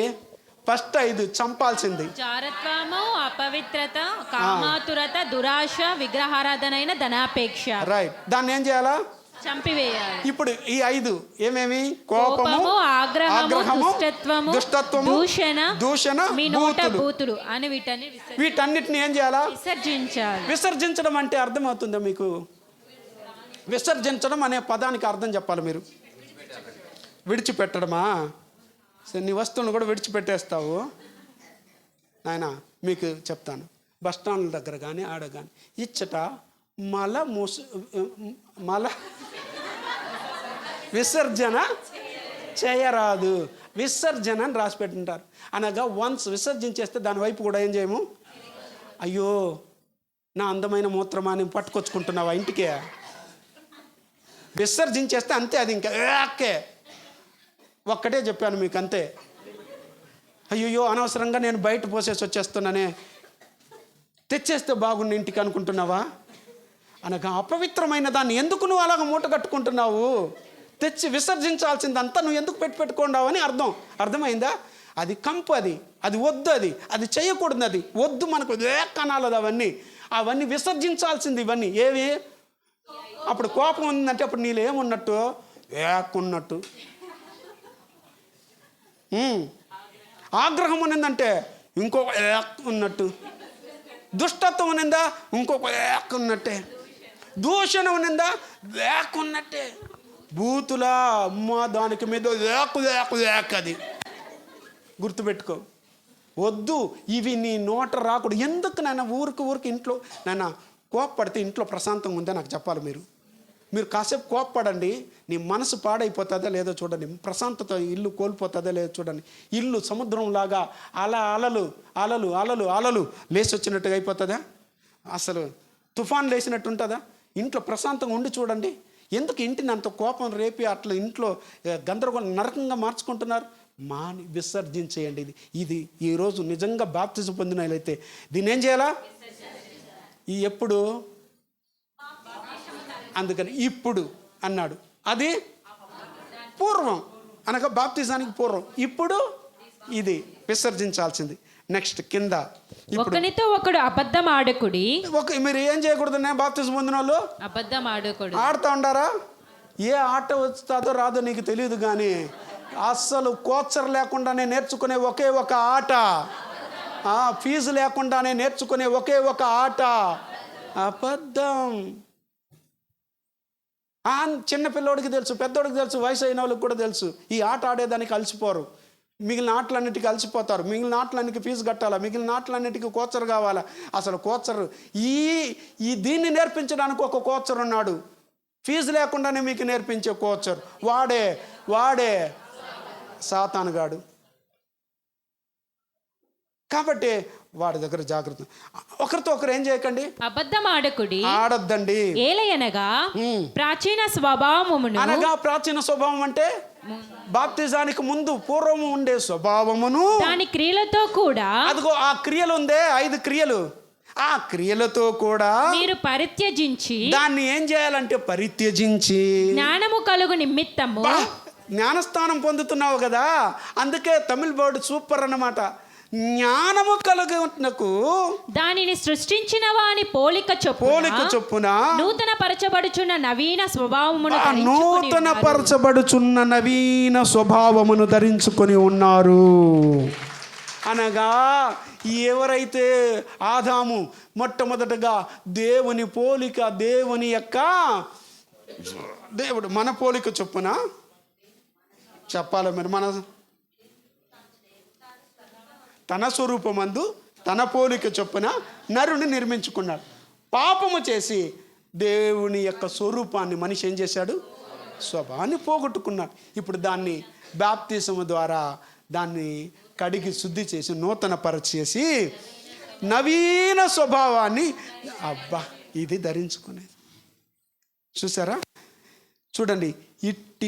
తర్వాత దాన్ని వదిలేసి ఇప్పుడు చూడండి 12వ వాక్యానికి వచ్చేసేయండి. ఒక 5 కాగా దేవుని చేత ఏర్పరచబడిన వారును, కాగా ఇప్పుడు ఏమైపోయినారు, బాప్తిసం పొందిన తర్వాత అది చంపేసి విసర్జించాల్సింది విసర్జించేసి మీరు నూతన పరచబడిపోయారు, నవీన స్వభావాన్ని ధరించుకున్నారు. ఇప్పుడు దేవుని చేత ఏం చేయబడ్డారు, వారును మీరు ఏర్పరచబడిన వారును పరిశుద్ధులను. ఏమైపోయినారమ్మా ఇప్పుడు పరిశుద్ధులు. ఎందుకు ముందు అపవిత్రులు, కడగబడిన తర్వాత పరిశుద్ధులు. ఒక్కొక్కళ్ళు చెప్పండి, పక్కన నుంచి నేను పరిశుద్ధురాల్ని, నేను పరిశుద్ధుని చెప్పండి. నిజంగా ఇవన్నీ వదిలేసి ఉంటే ఏర్పరచబడిన వాళ్ళమ్మా. తర్వాత పరిశుద్ధులను ప్రియులైన వారికి తగినట్లు. ఇంతకు ముందు అవిధేయులు, ఇష్టమే లేని వాళ్ళు ఇప్పుడు ఎట్టయిపోయినారంటే బాప్తిసం పొందిన తర్వాత దేవునికి ప్రియులైపోయినారమ్మా. అందుకనే ప్రియులారా అన్నాడు. ప్రియుడా నీ ఆత్మవర్ధులు, ప్రియుడా. చూసారమ్మా ఈ మాటలని? ఇప్పుడు ప్రియమైన వాళ్ళుగా మారిపోయినాం. అప్పుడు ప్రియమే లేదు, ఇష్టమే లేకుండా బ్రతికాం, అవిధేయులుగా బ్రతికాం. ఇప్పుడు ప్రియులైన వారికి తగినట్టు ఇప్పుడు నడుచుకోవాల్సింది. ముందు పూర్వం ఉంది, వదిలేసావు. ఇప్పుడు విసర్జించాల్సిందని విసర్జించేశావు. ఇది ఇంక మీదట మనము కొనసాగించాల్సింది ఏంటంటే దానికి తగినట్టుగా, ప్రియులైన వారికి తగినట్టుగా మీరు జాలిగల మనస్సును, నంబర్ 1 జాలిగల మనస్సును, దయాలత్వమును, వినయమును, సాత్వికమును, దీర్ఘశాంతమును ఏం చేసుకోండి? ధరించుకోండి. ఇది ధరించుకొనిన వారుగా ఉండండి. 5 ఏమేమి ధరించుకోవాలా? ధరించుకోవాల్సింది ఉందా? జాలి ఉందా? జాలి గల మనసు ఉందా? కఠినమైన మనసు. ఇప్పుడు ఉపవాస కూడిక ముగింపు వస్తుంది, కానుక దేవునికి ఇవ్వండి. జాలి కలిగిన మనసోళ్ళే ఏమి ధారాళంగా ఇస్తున్నారు. కఠినమైన మనసోళ్ళు మనకెందుకులే అని గమనిపోతున్నారు. డబ్బులు ఉంది, డబ్బులు పెట్టుకొని దాన్ని ఏందా చేస్తారో నాకైతే అర్థం కాదు. హల్లెలూయా. అమ్మ, ఈరోజు నువ్వు చచ్చిపోతే అది ఎవరిది అవుతుంది? ఎవరికి అవుతుంది సొంతం? చెప్పు. నీకు సొంతం అవుతుందా? అయ్యా, బ్రతుకునేటప్పుడు దేవుని పని కోసం, దేవుని కోసం వాడుతున్నావా? దేవుని కొరకు ఉపయోగపడుతుందా? లేదే. ఆ జాలి గల మనసు ఉంటే దేవునికి ధారాళంగా ఇవ్వగలుగుతావు, లేకపోతే పిసినారితనం చేస్తావు. జాలి గల మనసు ఉంటేనే ఆ బీదోడికి ఏం చేయగలుగుతావు? దాన ధర్మాలు చేయగలుగుతావు. కఠినమైన మనసు ఉంటే పోయా, వేరే ఇల్లు చూసుకోపా, తెల్లడితో వచ్చేసినాడు అంటావా? జాలి గల మనసు బాప్తిసం పొందిన వాళ్ళకు ఉండాల్సింది. కఠినమైన మనసు ఉండకూడదు, బండబారిపోయిన మనసులు ఉండకూడదు, ఆ హృదయాలు ఉండకూడదు. నాయన మారిపోయినావు కదా, నూతన స్వభావాన్ని ధరించుకున్నావు కదా, నూతన వ్యక్తిగా మార్చబడ్డావు కదా, నూతన జన్మ పొందావు కదా. దీనికి పేరు ఏం జన్మ? నూతన జన్మ అన్నారు. పాత జన్మ పోయింది, పాతది గతించిపోయింది. కాబట్టి నూతన జన్మ. హల్లెలూయా. ఉన్నారా? నిద్రపోతున్నారా? అర్థమవుతోందా? వ్యర్థం కాకూడదు దయచేసి. చాలా ఎందుకంటే మనం తీసుకున్న బాప్తిజం ఇదన్నీ తీసుకుంటే ఎంత బాగుందమ్మా. ఇది తెలియకుండానే, దీన్ని చెప్పను కూడా లేదు ఎవరు. చెప్పి కానీ తీసుకుంటే నేను కూడా బాగా తీసుకొని ఉంటాను, నాకు కూడా తెలియదు. ఇప్పుడు నేను కూడా తెలియకుండానే తీసుకున్న బాప్తిజం. చూసారమ్మా? అందుకనే నాయన ఇక మీదట ఎవరైనా బాప్తిజం తీసుకుంటే కూర్చోబెట్టి వాళ్ళకి ఫస్ట్ ఈ పాఠం చెప్పేసి వాడికి అర్థం తర్వాత వాడు కానీ నచ్చితే ఏం చేస్తాం? బాప్తిజం ఇస్తాం, లేకపోతే పోరా అనేస్తాం. కాబట్టి ఇక్కడ చూడండి, అంత తేటగా, అంత స్పష్టంగా ధరించుకోవాల్సింది దయాళుత్వము, వినయము. అనగా వినయం ఉందా? వినయమే లేదే. సాత్వికం ఉందా? లేదే. దీర్ఘశాంతం ఉందా మనకి? ఇవన్నీ కలిగి ధరించుకొని ఉంటేనే నువ్వు రక్షణలో కొనసాగుస్తున్నావు అని అర్థం. రైట్. మీకు ఇప్పుడు టక్కను ఒక్కొక్కరిని అడగబోతున్నాను. అడిగిన వాళ్ళు నాకు చెప్పేయాలా? క్వశ్చన్ అడగబోతున్నా. నాయన, మనం విసర్జించాల్సింది ఎన్ని చెప్పండి? కోపము,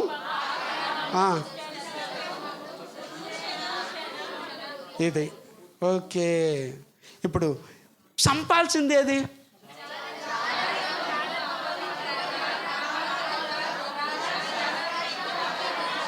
గుడ్, 5 చెప్పేసా. ఇప్పుడు ధరించుకోవాల్సిందేవి?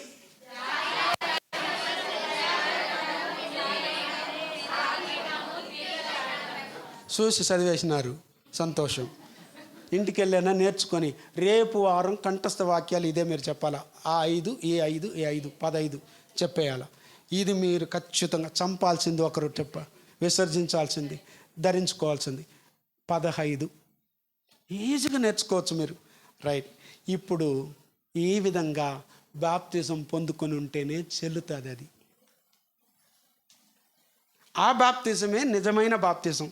ఆ అవగాహన లేకుండా బాప్తిజం తీసుకున్న బాప్తిజాలు చెల్లుతుందా? ఉద్రేకంతో తీసుకున్నారు కొంతమంది. అందరూ తీసుకుంటారు, నేను కూడా తీసుకుంటాను మా అని తీసుకొచ్చాను. ఓకే. కొంతమంది పెళ్ళిళ్ళ కోసం బాప్తిజాలు తీసుకున్నారు. ఇంకొంతమంది బాప్తిజం దేనికి తీసుకున్నారంటే రోగం బాగైపోతుంది బాప్తిజం తీసుకుంటే అన్నారంటే ఎవరో, అందుకని తీసుకునేసినాడు. ఇంకొకరు బాప్తిజం ఎందుకు తీసుకున్నంటే ఆ దయ్యం పోతుందని.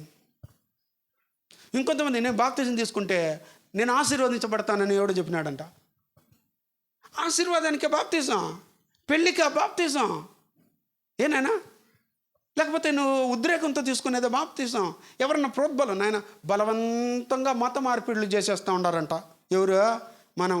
ఇప్పుడే పిచ్చి మొహాలారా, ఎవడికి బలవంతంగా ఎవరికి చూడండి, గుర్తుపెట్టుకోండి. ఇవన్నీ చెప్పి వాడికి నచ్చితే, వాడికి మారు మనసు వస్తే, నిజంగా నా పాప ఇవన్నీ విడిచిపెట్టేసి ఇది చెప్పమను ఓడినానా, వాళ్ళ గ్రంథాల నుంచి ఎత్తి చెప్పి జనాలను మార్చమను.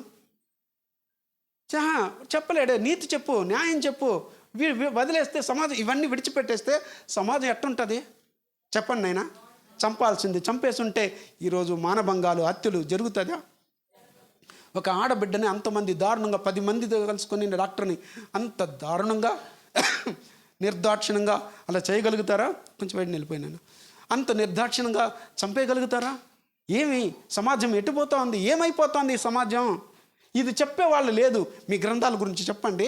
ఉంటే ఏదైనా నీతి ఉంటే, న్యాయం ఉంటే చెప్పండి. చెప్పి జనులకి నీతిలో నడిపించి చూద్దాం.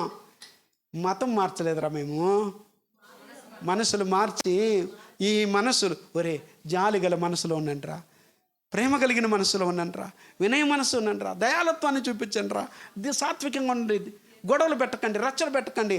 జనాల్ని దీన్ని పెట్టి జనాల్ని రచ్చగొట్టి క్రైస్తవ్యానికి, దేవుని బిడ్డలకు వ్యతిరేకంగా కొంతమంది మతోన్మాదులు వదిలేస్తున్నారు. వీళ్ళకి పిచ్చి కాకపోతే మంచి నవ సమాజాన్ని, అద్భుతమైన సమాజాన్ని చూడాలని దేవుడు ఆశించాడు. ఇది కానీ జరిగితే సమాజం ఎంత బాగుంటుంది. ఇది లేదే.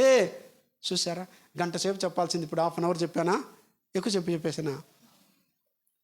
ఈ సబ్జెక్ట్ని ఎంతసేపు అయింది స్టార్ట్ చేసే? 1/2 అవర్ అయింది. హల్లెలూయా. సరే, ఇది ఒక 50 నిమిషాలు. హల్లెలూయా. ఇది కదా వెరీ ఇంపార్టెంట్. ఇప్పుడు ఇలా బాప్తిసం పొందాల్సిన వ్యక్తికి వెనకాల నీ అంతట నీవే వచ్చి బాప్తిసం పొందలేవు. వెనకాల ఎంతమంది కష్టపడాలో, ఎంతమంది శ్రమపడాలో, ఎందరి పాత్రలో ఈరోజు మీరు చూడబోతున్నారు. బాప్తిసంలోని 7 పాత్రలు. కాబట్టి పాతి పెట్టుట, అలా పాతి పెట్టిన దాన్ని సమాధి చేయుట, మళ్ళా పునరుద్ధానంలో తిరిగి లేపుట, అది వరకు తీసుకోండి. ఓకేనా? ఇప్పుడు బాప్తిసంలోని 7 పాత్రలు అందరూ కూడా చూడండి. ఇప్పుడు చదువుకున్న వాళ్ళందరూ దీన్ని కూడా చూస్తూ మీరు అందరూ కూడా వినాలి. జాగ్రత్తగా వినండి. బాప్తిజములో ఇప్పుడు బాప్తిజానికి ముందు, బాప్తిజములో, బాప్తిజం తరువాత ఈ 3 విషయాలు చెప్పబోతున్నాను. బాప్తిజానికి ముందు తండ్రి, కుమారుడు, పరిశుద్ధాత్మ దేవుడు, తర్వాత దేవదూతులు, సంఘం, సువార్థికుడు, పాపి, ఈ 7 గురించి మనం 7 గురించి చూడబోతున్నాం.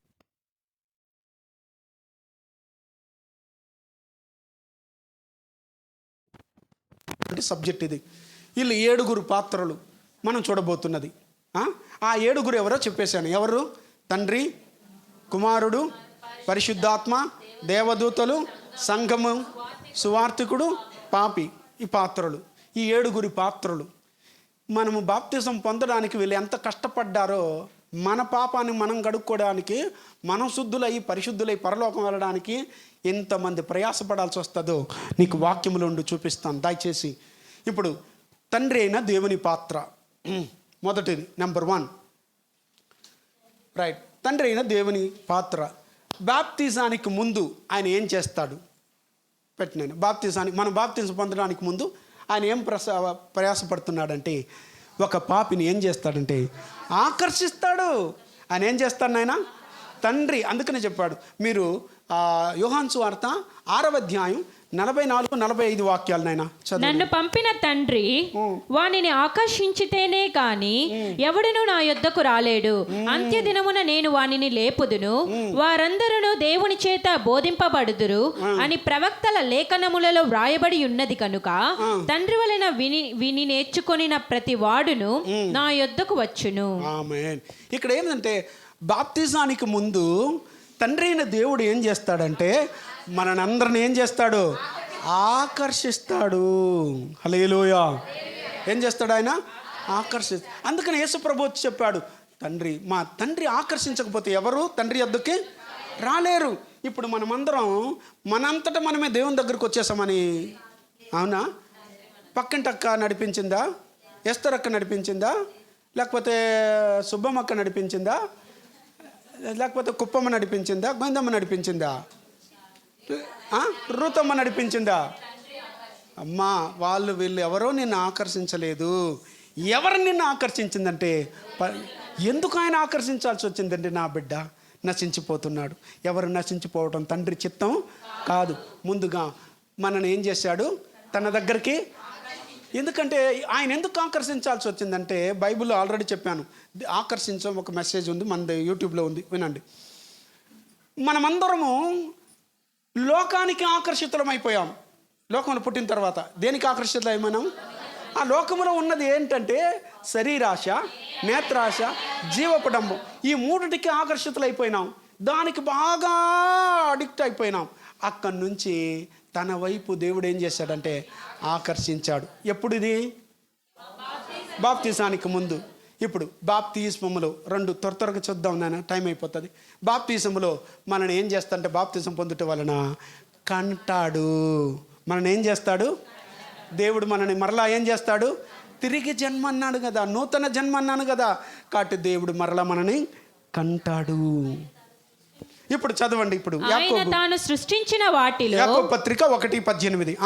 ఆయన తాను సృష్టించిన వాటిలో ఏదైతే సృష్టించాడో సమస్తమని ఆయన సృష్టించిన వాటిలో మనము ప్రథమ ఫలముగా ఉండునట్లు, మనము ఫస్ట్ ఫ్రూట్ గా ఉండాలంట, నెంబర్ 1 లో ఉండాలంట, శ్రేష్టంగా ఉండాలా, ఉన్నతంగా ఉండాలని తండ్రి నిర్ణయించి సత్యవాక్యము వలన మనలను తన సంకల్ప ప్రకారము కన్నెను. ఆయన తన సంకల్ప ప్రకారం మనల్ని ఏం చేస్తాడంట?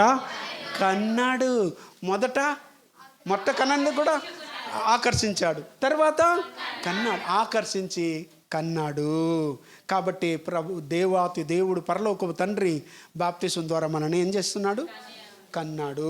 తర్వాత బాప్తిసం తర్వాత మూడవది. ఇప్పుడు బాప్తిసం తర్వాత చెప్పాలి త్వరగా. తన పోలికలో సంపూర్ణులుగా చేయుట. తన పోలిక చొప్పున. ఎందుకంటే పోలికను పోగొట్టుకున్నాం కదా, ఆ పోలిక మరలా రావాలా అని చెప్పి దేవుడు తన పోలికను సంపూర్ణులుగా చేస్తాడట. తెస్సలోనికి రాసిన మొదటి పత్రిక 5:23 చదువుదాం నేను. సమాధానకర్తయగు దేవుడే మిమ్మును సంపూర్ణముగా పరిశుద్ధపరచును గాక. మామూలుగా కాదంట, కొంచెం కాదు, సంపూర్ణముగా పరిశుద్ధపరచబడు కాక అన్నాడు. ఇప్పుడు 3:6-9 తర్వాత చదువుకోండి. అది టైం లేదు కాబట్టి మనకు క్లుప్తంగా మీరు తర్వాత చదువుకోండి అనేది. కాబట్టి మొట్టమొదటిగా 7 మొట్టమొదటిది తండ్రి అయిన దేవుడు అనమాట. తండ్రి అయిన దేవుడి పాత్ర బాప్తిసానికి ముందు ఏంటన్నా చెప్పాలి. మీరు అందరూ వెనకాల ఉన్నవాళ్ళు. ఆకర్షిస్తాడు. బాప్తిసం ద్వారా ఏం చేస్తాడు? కంటాడు. బాప్తిసం తర్వాత తన పోలికగా చేసుకుంటాడు. చూసారా? ఎందుకంటే మొదటి మానవుడు తన పోలికను పోగొట్టుకున్నాడు గనక మరలా ఆ పోలిక బాప్తిసం ద్వారా రావాలని బాప్తిసం తర్వాత తను సంపూర్ణులుగా చేస్తాడు. ఓకేనా? రైట్. రెండవ పాత్ర కుమారుడైన దేవుడు. కుమారుని పాత్ర చూడండి. యేసుక్రీస్తుల వారు. కుమారుడు అంటే ఎవరినైనా? యేసుక్రీస్తు. గుర్తుపెట్టుకోండి. కాబట్టి నీ కొడుకు అనుకోబోతాం. కాబట్టి పరలోకపు తండ్రి యొక్క కుమారుడు యేసుక్రీస్తు. ఆ కుమారుని యొక్క పాత్ర మనం వెనకాల మన బాప్తిజం పొందడానికి ముందు అర్థమవుతుందా లేదా నాన్న? ఆ అర్థం అవ్వాలంటే 100 అడ్డిపాం వత్తుద్రియం. హల్లెలూయా. బాగా వినండి. అందుకే కుర్చీ ఎత్తున అన్నాను. బాగా వినండి. బాప్తిజానికి ముందు ఏం చేస్తానంటే వాక్యాన్ని మీకు ప్రకటింపజేసి వాక్యము ద్వారా వాక్యము నీలోకి వచ్చి నిన్నేం చేస్తుందంటే శోధిస్తుంది. వాక్యం నిన్నేం చేస్తుంది? నువ్వు చేస్తున్నది తప్పురా. ఆ వాక్యం నీలోకి వచ్చి నిన్ను శోధించేస్తుంది మొత్తం. అందుకనే మీరు చదువుకోండి. యోహాను సువార్త 1:1-3 వరకు. వాక్యమై ఉన్న దేవుడు ఆయన. ఆది యందు వాక్యం ఉండెను, వాక్యం దేవుని యొద్దను, వాక్యమై. కాబట్టి ఇదన్నీ మనం చూసుకో. వాక్యాన్ని ద్వారా మనకు వాక్యాన్ని హృదయంలోకి పంపించి శోధించేస్తాడు. బాప్తిస్మములో ఏం చేస్తాడంటే కొంటాడు మనల్ని. బాప్తిస్మం ద్వారా మనల్ని ఏం చేస్తాడు ఆయన? తండ్రి ఏం చేశాడు? కన్నాడు. కుమారుడు కొన్నాడు. మర్చిపోకండి. ఏమిచ్చి కొంటున్నాడంటే తన స్వయ రక్తమునిచ్చి, ఆయన రక్తం ద్వారా మనం కడుగబడాలని చెప్పి తన స్వయ రక్తమునిచ్చి కడిగి తన సొత్తుగా కొనుక్కొని తన సొత్తుగా చేసుకో. చదువు నాయన ఈ వాక్యం మాత్రం. మీ దేహము దేవుని వలన మీకు అనుగ్రహింపబడి మీలోనున్న పరిశుద్ధాత్మకు ఆలయమై ఉన్నదని మీరెరుగరా? మీరు మీ సొత్తు కారు, విలువ పెట్టి కొనబడిన వారును కనుక మీ దేహముతో దేవుని మహిమపరచుడి. విలువ పెట్టి కొనబడిన వారు అది గుర్తుపెట్టుకొని. ఏం విలువ ఇచ్చాడు? రక్తం. అనగా తన ప్రాణాన్ని ఇచ్చాడు. ప్రాణం దేంట్లో ఉంది? రక్తంలో ఉంది. కనీసం తన కోసం ఒక్క బొట్టు రక్తం కూడా పెట్టుకోలేదు. కంప్లీట్గా నీ కోసం దారబోసాడు, మనందరి కోసం దారబోసాడు దేవుడు. కాబట్టి తన రక్తం ద్వారా మనందరినీ రక్తాన్ని ఇచ్చి ఏం చేశాడు?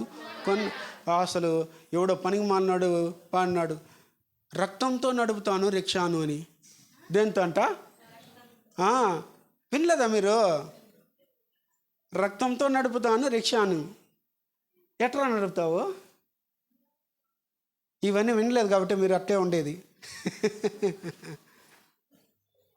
ఆయన ఏనుండాడు కదా నాయన, ఎర్రజెండా ఆయన, నారాయణమూర్తి, నారాయణమూర్తి గారు, ఆయన వాడు కట్టి రక్తంతో నడిపినాడంట రిక్షాని. అసలు మనల్ని దేవుడు రక్తంతో కొన్నాడు మనకి. హల్లెలూయా, ప్రైజ్ ది లార్డ్, హల్లెలూయా. కుమారుడు కొన్నాడు, బాప్తిజంలో కొన్నాడు మనల్ని. తర్వాత బాప్తిజం తర్వాత మనలందరినీ రాజులుగా అనగా ఏలే వాళ్ళుగా మనల్ని చేశాడు. ప్రధాన యాజకులుగా చేసుకున్నాడమ్మా నన్ను మనల్ని. అనగా మొదటి మానవుడు ఆదాముని దేవుడు ఏం చేశాడంటే ఏలేవాడుగా చేశాడు. సమస్తాన్ని నువ్వు ఏం చేయి? ఏలు, పరిపాలించు. కాబట్టి మీరు కొలసీ పత్రిక 1:13 చదువు. ఆయన మనలను అంధకార సంబంధమైన అధికారములో నుండి విడుదల చేసి తాను ప్రేమించిన తన కుమారుని యొక్క రాజ్య నివాసులుగా చేసెను. ఆ కుమారుని యందు మనకు విమోచనము అనగా పాప క్షమాపణ కలుగుచున్నది. ఆమేన్. ఇప్పుడు ఎబ్రీ 5:9-10 వాక్యం చదవండి. ఇందులో ఉంటుంది పక్కాగా. ఎబ్రీ గ్రంథం 5:9-10 వాక్యం వరకు. మరియు ఆయన సంపూర్ణ సిద్ధి పొందిన వాడై మెల్కీసెదెకు యొక్క క్రమములో చేరిన ప్రధాన యాజకుడని దేవుని చేత పిలువబడి తనకు విధేయులైన వారికందరికి నిత్య రక్షణకు కారకుడాయెను. ఆమేన్. కాబట్టి బాప్తిసం ద్వారా మనలందరిని ఏం చేశారంటే రాజుగా చేశాడు, ఏలే వాళ్ళుగా చేశాడు, మనందరిని మరలా ప్రధాన యాజకుడిగా చేసినట్టుగా మనం చూస్తున్నాం. ఇది ఎవరి పాత్ర? 2 పాత్రలు అయిపోయింది. మొదటి పాత్ర తండ్రి పాత్ర అయింది, కుమారుని పాత్ర అయిపోయింది. ఇప్పుడు మూడవది పరిశుద్ధాత్మ దేవుని యొక్క పాత్ర. పరిశుద్ధాత్మ దేవుడు కూడా మన రక్షణ విషయంలో, బాప్తిజం విషయంలో ఆయన ఏం కష్టపడ్డాడో చూద్దామా? కాబట్టి బాప్తిజానికి ముందు మనని ఒప్పింపచేస్తాడు. మననందరం ఏం చేస్తాడు? ఆయన ఒప్పించకపోతే మనం ఒప్పుకునే వాళ్ళం కాదు. భలే మొండోళ్ళు మనం. కయ్యను, వేర్ ఈజ్ యువర్ బ్రదర్ అంటే నేనేమైనా మా బ్రదర్కి వాచ్మ్యాన్నా అన్నాడు. అనగా నా తమ్ముడికి నేనేమైనా కావాలి అన్నా. చూసినారమ్మా, ఒప్పుకున్నాడా వాడా? ఆదామా, నేను తినకూడదన్న పని తిన్నావా? ఎవడు నువ్వు దిగంబరి అని చెప్పింది? ఒప్పుకున్నాడా? ఒప్పుకోలే. ఎందుకంటే వాళ్ళకి ఆ ఆత్మ ఇవి లేవు. ఇప్పుడైతే పరిశుద్ధాత్మ దేవుడు మనల్ని ఏం చేస్తాడంటే ఒక్కొక్కరిని ఒప్పుకునేటట్టు చేస్తాడు. దేని గురించి అంటే చదవండి, యోహాను సువార్త 16:7-11 వరకు. అక్కడ అయితే నేను మీతో సత్యము చెప్పుచున్నాను, నేను వెళ్ళిపోవుట వలన మీకు ప్రయోజనకరము. ఓకే, యేసు ప్రభు అంటున్నాడు ఇక్కడ, నేను వెళ్ళిపోవటం మీకు ప్రయోజనకరము. నేను వెళ్ళిన ఎడల ఆదరణకర్త మీ యొద్దకు వెళ్ళని ఎడల ఆదరణకర్త మీ యొద్దకు రాడు. నేను వెళ్ళిన ఎడల ఆయనను మీ యొద్దకు పంపుదును. ఆయన వచ్చి పాపమును గూర్చి, అండర్లైన్ చేసుకోండి, ఆయన అనగా ఆదరణకర్త పరిశుద్ధాత్మ దేవుడు వచ్చి పాపమును గూర్చియు పాపాన్ని గూర్చి, పాపం చేస్తున్నావు, పాపం ద్వారా ఇంత పరివాసం జరుగుతుంది, దాని వలన నష్టం జరుగుతుంది, నరకానికి వెళ్తావు అని పాపాన్ని గూర్చియు, నీతిని గూర్చియు, అదిగో నీతి అంటే ఏంటో, నీతి వాక్యం అంటే ఏమిటో, పరిశుద్ధత అంటే ఏంటో, దేవుడు అంటే ఏంటో, వాక్యం అంటే ఏంటో, సత్యం అంటే ఏంటో, అవన్నీ నీతి న్యాయాల గురించి నీకు చెప్తాడు. తీర్పును గూర్చియు, ఒకవేళ ఈ రెండు చేయకుండా నువ్వు లోబడకపోతే నీకు ఒక రోజు జడ్జిమెంట్ ఉంది, నువ్వు తీర్పులో నిలబడాల్సి వస్తుంది. తీర్పు రోజున నువ్వు పాపివి, దోషివని నువ్వు తీర్పు పొంది నరకానికి వెళ్ళిపోతావని ఈ మూడిటిని గురించి ఒప్పుకొన చేయును. ఆ లోకం అనే చోట పాపిని ఏం చేస్తాడంట? ఒప్పుకొన చేస్తాడు, లేకపోతే ఒప్పుకోవు. నువ్వు ఎవరన్నా చూడండి, దొంగవారా నువ్వు అంటే, నేను ఎందుకు దొంగ, నువ్వు దొంగ, మీ అమ్మ దొంగ, మీ నాయన దొంగ, చెమ్ముడు దొంగ, అక్క దొంగ, మీ కొంపే దొంగల కొంప అంటాడా? ఒప్పుకుంటాడు ఎవడైనా? ఊరికి నువ్వు దొంగ అని దానికి ఎవరని మనల్ని అందరిని తిరిగి ఏమనేసినాడు? మన ఊరే, మన వాడే, మన వాళ్ళందరినీ ఏం చేసేసినాడు? చూసినావా? ఇది మనిషి యొక్క పరిస్థితి. ఎందుకంటే పరిశుద్ధాత్మ లేదు కదా, ఒప్పుకోలేడు. అయితే పరిశుద్ధాత్మ దేవుడు మనల్ని ఏం చేస్తాడు? ఒప్పిస్తాడు. ఇప్పుడు బాప్తిస్మంలో ఏం చేస్తాడంటే, పవిత్రపరిచి పరిశుద్ధపరిచేస్తాడు. మనల్ని కడిగి ఒట్టే తెల్లని పావురంలాగా, తెల్లని పావురమా అని పావురంలాగా మార్చేస్తాడు. పరిశుద్ధపరిచి నిన్ను శుద్ధి చేసేస్తాడు. ఇవన్నీ 3 వాక్యాలు ఉంది, మళ్ళీ చదువుకోండి దయచేసి, టైం చాలదు కనుక ఈ 3 వాక్యాలు మళ్ళీ చదువుకోండి. బాప్తిసం తర్వాత ఏం చేస్తాడంటే సర్వసత్యములోకి నడిపిస్తాడు ఆయన. హల్లెలూయా. దేంట్లో నడిపిస్తాడు అనగా సర్వసత్యం అంటే వాక్యపు అనుభవం, వాక్యపు లోతుల్లోకి నడిపిస్తాడు. పైన ఇంకా మీరు లోతైన అనుభవంలోకి రాలేదేమో. పరిశుద్ధాత్మదేవుడు బాప్తిజం పొందిన తర్వాత నెక్స్ట్ లెవెల్ ఏంటంటే, మనమందరం ఎట్టవ్వాలంటే సర్వసత్యంలోకి వెళ్ళిపోవాలి నాన్న. అది ఎవరు నడిపించేదంటే పరిశుద్ధాత్మదేవుడు. ఉన్నారా ఇక్కడే? హల్లెలూయా. సత్యాన్ని పట్టుకొనైనా లోతుగా వెళ్ళిపోయినా సత్యమును బాగా అనుసరించండి. సర్వసత్యములోకి ఆ ఆత్మదేవుడు నడిపిస్తాడు. దురాత్మ అయితే వాక్యం దగ్గరికి నడిపించడు, ప్రార్థనలకు నడిపించడు, బైబిల్ చదవనివ్వడు. ఎందుకంటే సర్వసత్యంలోకి వాడు ఎందుకు నడిపిస్తాడు? దురాత్మ, సైతాను పోయే. దేవుని ఆత్మ ఉంటేనే మనందరినీ సర్వసత్యములకు నడిపిస్తాడు. యోహాను సువార్త 16:13 మాత్రం చదవండి. అయితే ఆయన అనగా సత్య స్వరూపి అయిన ఆత్మ వచ్చినప్పుడు మిమ్మును సర్వసత్యములోనికి నడిపించును. ఇది చూసారా? ఆయన కానీ వచ్చేసాడంటే, ఎందుకు ఆత్మను పొందండి, ఆత్మను అభిషేకం, పరిశుద్ధాత్మ నువ్వు బాప్తిసం పొందినప్పుడే వచ్చేసాడు మీలోకి. మీరు ఎప్పుడు గుర్తుపెట్టుకోండి అది. అయితే దాన్ని డెవలప్ చేయటం లేదు, మనం దాన్ని ముందుకు సాగించటం లేదు. కనుక సర్వసత్యంలోకి వెళ్ళిపోవాలి. నాయన ఎంతమంది ఇలా ఉన్నారు సర్వసత్యంలోకి నడిపి, నువ్వు ప్రార్థనే సరిగ్గా చేయవు, బైబిల్ ఈరోజు తీసుకెళ్ళి పారేసినావు అంటే బైబిల్ మొహాన్నే చూడవు, కనీసం ఒక్క వాక్యం నేర్చుకోమంటే నేర్చుకోలేకపోతున్నావు. చూసేవా ఈ సైతాన్ చేసే పనులు? అర్థమవుతుందా? ఒక్క కంఠస్థ వాక్యం నేర్చుకుంటున్నారా? ఏం పెద్దోళ్ళు మీరందరూ నేర్చుకుంటే నష్టపోతారా? చెప్పు. మిగిలిన వాళ్ళందరూ మీరందరూ కూడా చెప్తే ఏమి? మీకు అంతే సర్వసత్యంలోకి వెళ్ళాలనిలే. ఆత్మ ఉంటేనే కదా ఇది నడిపిస్తుంది. ఆత్మ లేదు కాబట్టి దాని జోలికి పోరు. మీరు సర్వసత్యంలోకి వెళ్ళిపోవాలి నాయన. హల్లెలూయా. కాబట్టి 3వది ఎవరి పాత్ర? కాబట్టి బాప్తిసానికి ముందు ఏం చేస్తాడు? పరిశుద్ధపరుస్తాడు సర్వసత్యంలో. చూసామా ఎట్టుందో? ఎట్టు విన్నారా మీరు ఎప్పుడైనా? చూడండి. నెక్స్ట్ ఇప్పుడు 4వది ఎవరంటే దేవదూతల పాత్ర. వాళ్ళు కూడా ప్రయాసపడుతున్నారు మన బాప్తిసానికి. దేవదూతలు కూడా ఊరుకోలేదు. కోటి దేవదూతలు ఉన్నారు. రైట్. ఇక్కడ ఈ బొమ్మ స్త్రీ బొమ్మ ఉంది. దేవదూతలు స్త్రీయా పురుషుడా కాదు. కాబట్టి ఇది తప్పు. కొంచెం అట్లా చూసుకొని ఊరికైతే మీకు అండర్స్టాండ్ అవ్వడానికి అది పెట్టాం, గుర్తుపెట్టుకొని. కాబట్టి వాళ్ళకి 6 రెక్కలు ఉంటుంది, ఈ దేవదూతకు 2 ఉంది. కాబట్టి కొంచెం మీకు ఒక అవగాహన వస్తుందని ఊరిక పెట్టున్నాం. కాబట్టి బాప్తిసానికి ముందు దేవదూతలు ఏం చేస్తారంటే హ్యాపీ అవుతారంటమా, సంతోషపడతారంటమా. వాళ్ళు ఏమ్మా నువ్వు బాప్తిజం అంతే వాళ్ళకేం సంతోషమ్మా. మన వాళ్ళు చూడు బాప్తిజానికి వస్తే ఇంట్లో వాళ్ళు చచ్చిపోతారు.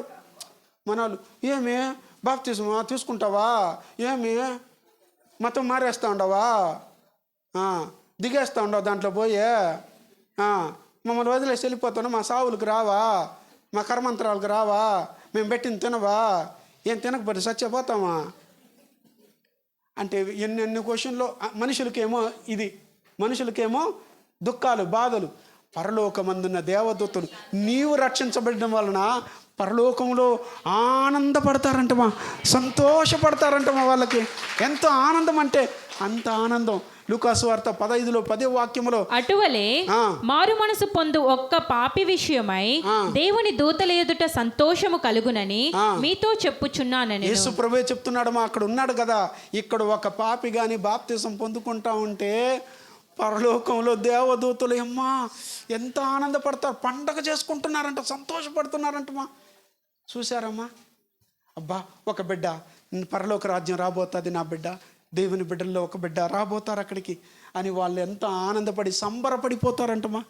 చూసారమ్మా, ఈరోజు మనం దీన్ని గ్రహిస్తున్నామా? నువ్వు చూడండి, అందుకే నేను చెప్తాను బాప్తిసం పొంది పరలోకం తెరవబడుతుంది, దేవదూతలు చూస్తున్నారని చెప్తాను. రెండవది చూడండి, బాప్తిసంలో ఏం చేస్తారో చూద్దాం. రెండవది, టైం అయిపోతుంది. వాళ్ళు ఏం చేస్తారంటే తెలుసా, యాన్ నుంచా, గోడ సందులో నుంచా, తొంగి చూసేదే. పరలోకములో నుండి ఏం చేస్తారంట, వాకిట్లో నుంచి తొంగి చూస్తున్నారు, లేకపోతే కిటికీలో నుంచి తొంగి చూస్తున్నారు, మేఘాలను కొంచెం ఇట్ట తోసేసి కింద బాప్తిసం కార్యక్రమాలు జరుగుతూ ఉంటే తొంగి చూస్తున్నారు. వాళ్ళు పరలోకం నుండి ఇక్కడ ఏం జరుగుతోంది భూమి మీద అని తొంగి చూస్తారంటే మీకు తెలియటం లేదన్నా. చదువుకోండి, పేతురు రాసిన మొదటి పత్రిక 10-13 వరకు చదువుకోండి. టైం చాలదు కనుక రెఫరెన్స్ ఇచ్చేసాను, ఇంట్లో చదువుకోవాలి మీరు ఖచ్చితంగా. వాళ్ళు తొంగి చూస్తారంట. తర్వాత బాప్తిసం తర్వాత ఏం చేస్తారంటే తెలుసా, నువ్వు బాప్తిసం పొందేలోపు దేవుని ఇంటిలో దేవుని కుటుంబంలో చేరిపోయినావు కదా, ఇప్పుడు దేవుని కుమారుడు కుమార్తె అయిపోయినావు కదా. వాళ్ళు ఎంతగా దేవునికి పరిచర్య చేస్తున్నారో, ఇప్పుడు నువ్వు రాజకుమారుడు అయిపోయినావు కదా, రాజకుమార్తె అయిపోయినావు కదా, వాళ్ళు వచ్చి నువ్వు ఏం చేయొద్దు, మొత్తం మేము వచ్చి నీకు పరిచర్య చేస్తాం అని చెప్పి పరిచర్య చేస్తారంట మనకి. హల్లెలూయా. మనకేం చేస్తారంట, నువ్వు ఇల్లు ఊడ్చొద్దు, బట్టలు ఉతకొద్దు, ఇవి అనుకోబోతారు. వంట కూడా చేయొద్దు, నేను వచ్చి చేసి పెడతాను దేవదూతలు. నీళ్ళు కూడా ఎత్తుకోవద్దు, నేనే వచ్చి తాపిస్తా మూత తెరిచి, ఇవి అనుకోబోతారు. పరిచర్య చేస్తూ ఉండారంటే, పరిచర్య అంటే అన్న ఈ గాలి, నీరు, నిప్పు, నింగి, పంచభూతాలు ఉంది, ఇవన్నీ ఎవరంటే దేవదూతలు. ఈ దేవదూతలు మనకేం చేస్తారంటే అద్భుతంగా పరిచర్య చేస్తారు. పాత నిబంధనలో వాళ్ళకి ఏం చేస్తారంటే వాళ్ళ చుట్టూ కావలి ఉంటారు. పాత నిబంధనలో వాళ్ళని రక్షిస్తాడు కూడా వాళ్ళ చుట్టూ, అది మనం చూస్తున్నది. ఓకేనా? కొత్త నిబంధనలో వాళ్ళకి వచ్చి దగ్గరుండి పరిచర్య వాళ్ళు నియమించబడినారు మన కోసం. నువ్వెవరు అంటే విఐపీలకు కూడా ఉండదుమా. అంతగా దేవుడు బాప్తిజం పొందిన బిడ్డకి ఎన్ని విధాలైనటువంటి చూడండి ఆశీర్వాదాలు, దీవెనలు కట్టి దేవదూతలు చేస్తున్నటువంటి గొప్ప పాత్ర ఇది. సంతోషిస్తారు, తొంగి చూస్తారు. సాతోప ఏమని చేస్తున్నారు వాళ్ళు? సాతోప. ఓకే, ఇప్పుడు 5వ వ్యక్తి చూద్దాం. 5వ పాత్ర సంఘము పాత్ర. సంఘం అంటే మనమే. ఎవరు? మనమందరము సంఘం. సంఘము పాత్ర కూడా ఉంది దీనికి. సంఘము పాత్ర లేకుండా లేదు. కాబట్టి ఆ స్థానిక సంఘము బాప్తిజానికి ముందు ఏం చేస్తుందంటే సువార్తికుని పంపుతుంది లోకంలోకి. పోయి సువార్త ప్రకటించు. పాపికి ఏం చేయాలా? సువార్త ప్రకటించాలా పోయి. అదిగో రోమపత్రిక 10:15 వాక్యం చదవండి. ప్రకటించువారు పంపబడని ఎడల, ప్రకటించువారు పంపబడని ఎడల ఎట్లు ప్రకటించుదురు? అంటే పంపబడాలా. ఎవరు పంపాలా? సువార్తికుడిని సంఘం ఏం చేయాలా? సంఘం పంపాలా. మీరెవరు పోతారమ్మా? బయట పోయి ప్రకటించ, చర్చిలో ప్రకటించేదానికే మొగ్గు చూపిస్తూ ఉన్నారు. దానికోసమే సిద్ధపరచి పెట్టుకుంటున్నారు. బయట వాళ్ళకు సువార్త చెప్తున్నావా? సంఘము నిన్ను పంపుతుంది. నువ్వు వెళ్ళు, బయట వెళ్ళి. ఇప్పుడు వింటున్నావు, విన్నదాన్ని బయట వాళ్ళకి చెప్పాలి. హే హల్లెలూయా. 2 చేతులు పైకెత్తి హల్లెలూయా, హల్లెలూయా, హల్లెలూయా, హల్లెలూయా, హల్లెలూయా. తూంగు ముంజి అన్నామలింగలా మిమ్మల్ని చూసి చెప్తున్నది. దేవుని గురించి చెప్పాలా, చెప్పి చచ్చిపో పర్వాలేదు. ప్రభు రాకడ లోపల కొంతమంది ఆత్మైన నీ ద్వారా ఏం చేయబడాలా, రక్షించబడాలా. ఆ రక్షించబడి నీ ద్వారా నీ అకౌంట్లో ఉండాలా వాళ్ళు. మీరేం చేస్తున్నారు చెప్పండి?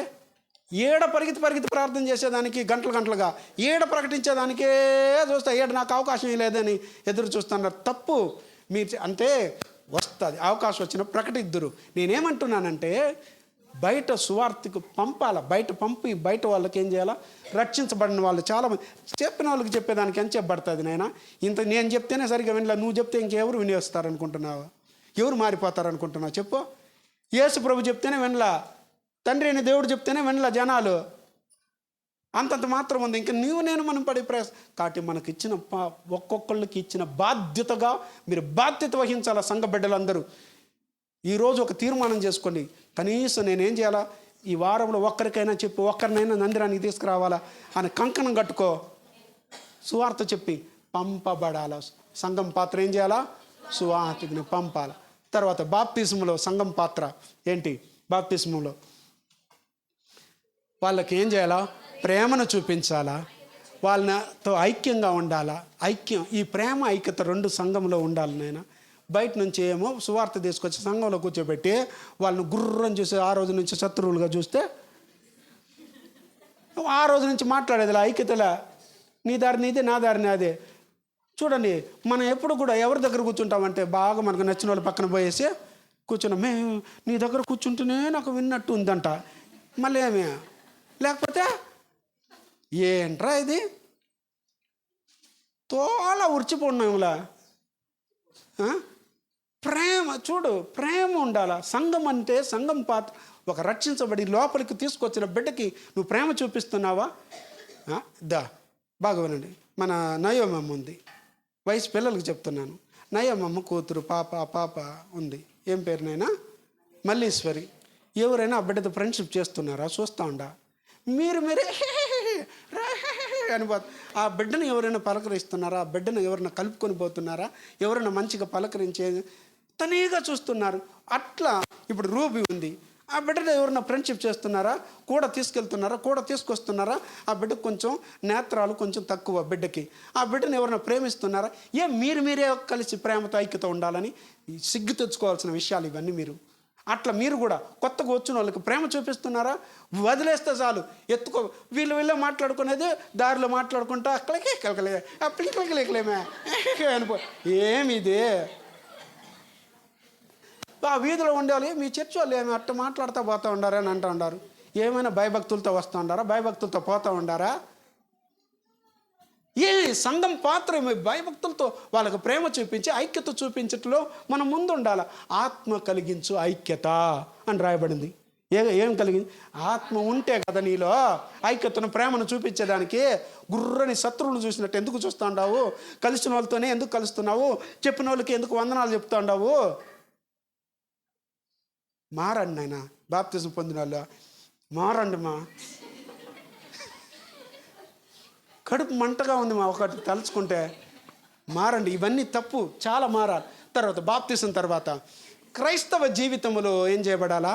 వాళ్ళని లోకంలో కలిసిపోకుండా క్రైస్తవ జీవితంలో నడిపిస్తూ వెళ్ళాలి. ఏంటంటే అపోస్తుల కార్యం 2:42 చదవండి. వీరు అపోస్తుల బోధయందును, వీళ్ళు ఎవరంటే ఎవరైతే బాప్తిజం పొంది సంఘంలో చేర్చబడ్డారో అపోస్తుల బోధలోను సహవాసములోను రొట్టె విరుచుట యందును ప్రార్థన చేయుట యందును ఎడతెగకుండా వాళ్ళని ఆ క్రైస్తవ జీవితంలో. ఇది 4 చాలా ప్రాముఖ్యమైన పిల్లర్స్ అన్నమాట. ఏమంటారు దీన్ని? అనగా చర్చ్కి స్తంభాలు. ఇవి మూల స్తంభాలు. ఏది? అపోస్తుల బోధ, సహవాసము, రొట్టె విరుచుట, ప్రార్థన చేయట. ఈ 4 ఉందా సంఘంలో? ఉందా? ఇది ఉందా? ఇది ఉంటేనే ఆ సంఘం అవుతుంది, లేకపోతే కాదు. ఇలా ఉంటే క్రైస్తవ జీవితంలో స్థిరంగా ఉంటారు. దీంట్లో ఏది తక్కువైనా నువ్వు నిలబడలేవు, ఆ సంఘం నిలబడదు, ఆ సంఘం కూడా కడ వరకు కొనసాగదు. కాబట్టి బాప్తిజం పొందిన ప్రతి వాళ్ళు కూడా క్రైస్తవ జీవితంలో ఏం చేయబడాలా? నడిపించబడాలి. రైట్. ఇది ఎవరి పాత్ర? అనగా ఎవరు చేయాల్సిన పని? ఈరోజు ఇదన్నీ మీరు చేయటం లేదు. ఇక మీట మీరు ఏం చేయాలి? ఇదే సంఘం పాత్ర, ఇది చెయ్యాలి. రైట్. తర్వాత ఇప్పుడు ఒక సువార్థికుడి పాత్ర, దేవుని సేవకుడి పాత్ర. బాప్తిజానికి ముందు ఏం చేయాలా? సువార్తను ఇక్కడ ఫిలిప్పును మనం చూస్తున్నాం. చదవండి అపోస్తలుల కార్యం 8:12. అయితే ఫిలిప్పు దేవుని రాజ్యమును గూర్చియు, దేవుని రాజ్యాన్ని గూర్చి, యేసుక్రీస్తు నామమును గూర్చియు సువార్త ప్రకటించుచుండగా, అది అనమాట. సువార్త ప్రకటిస్తుంటే అక్కడ గారడి సీమోను తగిలాడు. అదే కదా నేను ఉండేదాడ. ఆయన రక్షించుకున్నాడు. బాగా గమనించండి. సువార్తికుడి పాత్ర బయట వెళ్ళి ఏం చేయాలా? చర్చిలోనే చెప్పేసి, చర్చిలోనే గమ్మని తినేసి, చర్చి వాళ్ళు ఇచ్చిన కానుకలు దశంభాగాలు ఇచ్చేసి. చూడండి, నీ వెళ్ళే సంఘ సేవకునికి సువార్త భారం ఉందా అని గ్రహించాలా. మీరు తెలుసుకోవాలా. సువార్త కోసం వెళ్తున్నాడంటే ఇప్పుడు ఎంత ఖర్చు అవుతుంది బయట వెళ్తే? ఇది ఎవరు భరించాలా? బయట వెళ్తున్నాడంటే సంఘమే కదా భరించాలి. కట్టబడి కూర్చున్నాం మేము, కాబట్టి మా వల్ల కాలేదయ్యా, మీరైనా పోయి ప్రకటిస్తున్నారు, బాగా చెయ్యయ్యా అని చెప్పి ప్రోత్సాహపరుస్తున్నారా? చెప్పండి. నిజంగా చూడండి, చెప్తున్నాను కదా, బండ్లు కానీ 3 బండ్లు, కారు, పెట్రోల్ కోసం బయట పోతే ఎంత ఖర్చు ఉంది. నేను బయట వెళ్తున్నాను కదా, అక్కడ కానుకలు ఇస్తారయ్యా. కానుకలు ఎవరు ఇచ్చేవాళ్ళు లేదు బయట. విలేజ్లో పోయి ఎవరు ఇస్తారు చెప్పండి? వాళ్ళు ఇచ్చినా నేను తీసుకునేది లేదు. ఎందుకంటే వాళ్ళే భేదవాళ్ళు. వాళ్ళ ఆత్మను రక్షించబడితే చాలు. అది ఒక సువార్తికుని పని ఏం చేయాలన్నా? సువార్తను ప్రకటించాలా. అది సువార్తికుని పాత్ర. బాప్తిస్మంలో ఏం చేయాలా? నెంబర్ 2 ఇక్కడ బాప్తిజం వాడికి నమ్మిన వాళ్ళకి ఏం చేయాలా? బాప్తిజం ఇవ్వాలా. ఎవరు ఎలా ఇవ్వాలంటే బాప్తిజము తండ్రి యొక్కయు కుమారుని యొక్కయు పరిశుద్ధాత్మ నామములో ఇవ్వాలా. ఇదిగో బాప్తిజాల్లో కూడా రాంగ్ బాప్తిజాలు ఉంది. చల్లుడు, పోయుడు, దూరుడు. చెప్పండి. చల్లుడు, పోయుడు, దూరుడు చెప్పారు మీరు. ఏమి చల్లుడు అంటే చిలకరింపు బాప్తిజం అన్నమాట. గిన్నె తీసుకొచ్చి గిన్నెలో నీళ్లు పెట్టుకునేసి వాడు వస్తే వాడి మీద నెత్తి నీళ్ళు జల్లి వదిలేస్తారు ఊరి మీద. నువ్వు ఎట్టనే ఉండరా, తాగు, తంగనాడు, 1 4 5 మంది పెట్టుకో, తిరుగు అని చెప్పి చల్లి వదిలేస్తారు. తప్పది చల్లుడు. పోయుడు అంటే బకెట్లు తీసుకొచ్చి వాడిని నిలబెట్టేసి, బకెట్లు తీసుకొచ్చి పోసేసి 3 బకెట్లు అంటారు, లేకపోతే 3 బిందెలు, తండ్రి కుమార పరిశుద్ధాత్మ పోసేసినాను అని చెప్పి ఊరి మీద వదిలేస్తారు. పోయుడు. దూరుడు. దూరుడు అంటే ఏంటంటే ఒక జెండా ఉంటుంది. ఆ జెండా సిలువ అన్నమాట. సిలువ జెండా. ఆ సిలువ జెండా నాటేస్తారు. నాటేసి వీడు ఎవరైతే బాప్తిజం పొందిన దానికి వచ్చినాడో, ఆ బాప్తిజం పొందే దానికి వచ్చినా నేను ఈ జెండా రెపరెపలాడుతూ ఉంటుంది కదా, దీని కింద దూరి అక్కడ కూడా బాప్తిజం అయిపోయింది పో. అదే అనమాట సల్లుడు, పోయుడు, దూరుడు. ఏదేం ప్రయది ఇలాంటి బాప్తిజాలు ఇచ్చేది. చిన్న పిల్లలు కూడా బాప్తిజాలు ఇచ్చేసుకున్నారు. పాపం తెలియలేదు వాళ్ళకి. చిన్న పిల్లల బాప్తిజాలు చెప్తారు నేను. వాడికి తెలివి లేదు, జ్ఞానం లేదు, ఏమి రాలే, మంచి చెడ్డలు రాలే, వాడికి ఎట్లా తెలుస్తుంది? కాబట్టి ఇచ్చే బాప్తిజం కూడా ఆ సువార్తికుడు ఎట్ట ఇవ్వాలంటే తండ్రి కుమార నామములోకి బాప్తిజము ఇవ్వాలి. చాలా మందికి తెలియకుండా యేసు నామములోనే బాప్తిజాలు పొందాలని కొంతమంది వాదిస్తున్నారు. ఇవన్నీ రాంగ్ డాక్ట్రిన్. దాని గురించి అన్ని క్లియర్గా చెప్తాను. బైబిల్లో ఉంది కదా అంటే అవన్నీ చెప్తాను మళ్ళా. కాబట్టి చాలా జాగ్రత్తగా ఉండాలి ఈ విషయంలో. నువ్వు తీసుకునే బాప్తిజం ఉంచారా? ఎట్ట తీయాలంటే ఎట్ట ముంచాలా? ఎట్ట ముంచాలి తెలుసా? కొంతమంది నిలువుగా ముంచి లేపేస్తుంటారు. మరణం అన్నాను, బాధ పెట్టాలన్నాను, పునరుద్ధం, సావుని ఎట్ట నిలబెట్టేస్తావా? చెప్ప పంట పెట్టాలా? కాబట్టి మిమ్మల్ని కూడా ఏం చేయాలా? నీళ్ళలో బాగా పడుకోబెట్టాలి. బాగా అట్లే పడుకోబెట్టి తర్వాత చెప్ప పంట పెట్టాలా? కాబట్టి మిమ్మల్ని కూడా ఏం చేయాలా? నీళ్ళలో ముంచి బాగా పడుకోబెట్టాలి. బాగా అట్లే పడుకోబెట్టి తరువాత ఏం చేయాలా?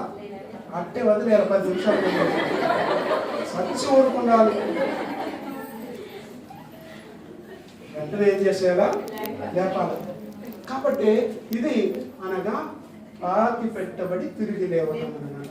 అలాగనే ఇవ్వాలి. అది కరెక్ట్. వీలుంటే పారే నీళ్ళలో వచ్చితే ఇంకా మంచిది. మనకు అవి లేదు కాబట్టి ఒక తొట్టులో తీసుకున్నా, ముంచి తీసుకున్నా, ముంచుట బాప్తిసం తీసుకుంటే అది కరెక్ట్. ఓకేనా? హల్లెలూయా. అది సువార్తికుని యొక్క పాత్ర. ఇంకోటి వదిలేసాం, లాస్ట్ది.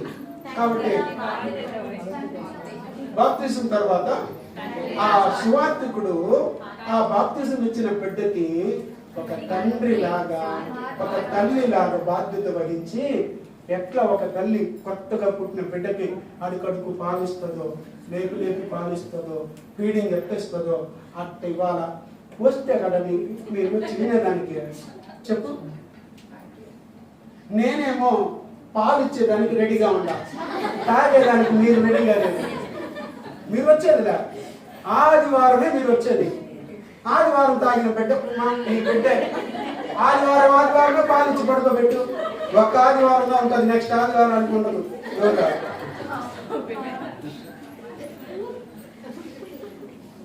అది ఏంటో మీరు ఇప్పుడు చాలా మంది ఇట్టే కదా చేస్తున్నారు. ఈ ఆదివారం పోయినారంటే వచ్చే ఆదివారం వరకు సార్ కనపడదు, మేడం కనపడరు. ఎట్టా ఒక తండ్రి లాగా ఒక బాధ్యత వహించి, ఒక తండ్రి బాధ్యత అంతా వాళ్ళు మోయాలా, నడిపించాలా, వాళ్ళకి కావాల్సింది వాళ్ళకు బాధ్యత వహించి ప్రార్థన చేయాలా, ఈ అన్ని కార్యక్రమాలు చూడాలా. ఒక తండ్రి బాధ్యతను వహించి ముందుకు నడిపి ఒక సువార్తికుడి యొక్క పాత్ర అది. హల్లెలూయా. ఎట్టు ఉండే వాళ్ళు ఉంటేనే అదిదా సంఘం, ఆయనదా సేవకుడు. అర్థమవుతుంది నేను. అన్ని సంఘం అని, అన్ని సేవకుడు అని దూరేది పోయి. ఓకేనా? 6ది. 7వది లాస్ట్ అయిపోయింది. ఆనందించండి. హల్లెలూయా. ఇప్పుడు పాపి పాత్ర ఉన్నారా ఇక్కడే? అనగా బాప్తిజానికి ముందు వాడెవడు? ఆ పాపి యొక్క పాత్ర ఏంటంటే, వాడు ఏం చేయాలా? ఇంత చెప్పిన సువార్తికుడు చెప్పిన దాన్ని వాడు ఏం చేయాలా? నమ్మలా. క్వశ్చన్ వేస్తా అపనమ్మకం పెట్టుకుంటే వాడు బతుకులు వాడు ఏమాత్రం బాప్తిజంలో వాడు నమ్మాల. నమ్మిన తర్వాత నిర్ణయం తీసుకోవాలి. తర్వాత పాపాలని ఒప్పుకోవాలి. తర్వాత విడిచిపెట్టాలి. ఇక్కడ ఉంది, అది మీరు రాసుకుంటున్నారు. విడిచిపెట్టేయాలి. హల్లెలూయా. ఇది వాడు చేయాల్సింది. ఫస్ట్ ఏం చేయాలి? సువార్తని నమ్మాలి. తర్వాత మంచి నిర్ణయం తీసుకోవాలా. ఏది మంచి ఏది చెడు తెలుసుకొని.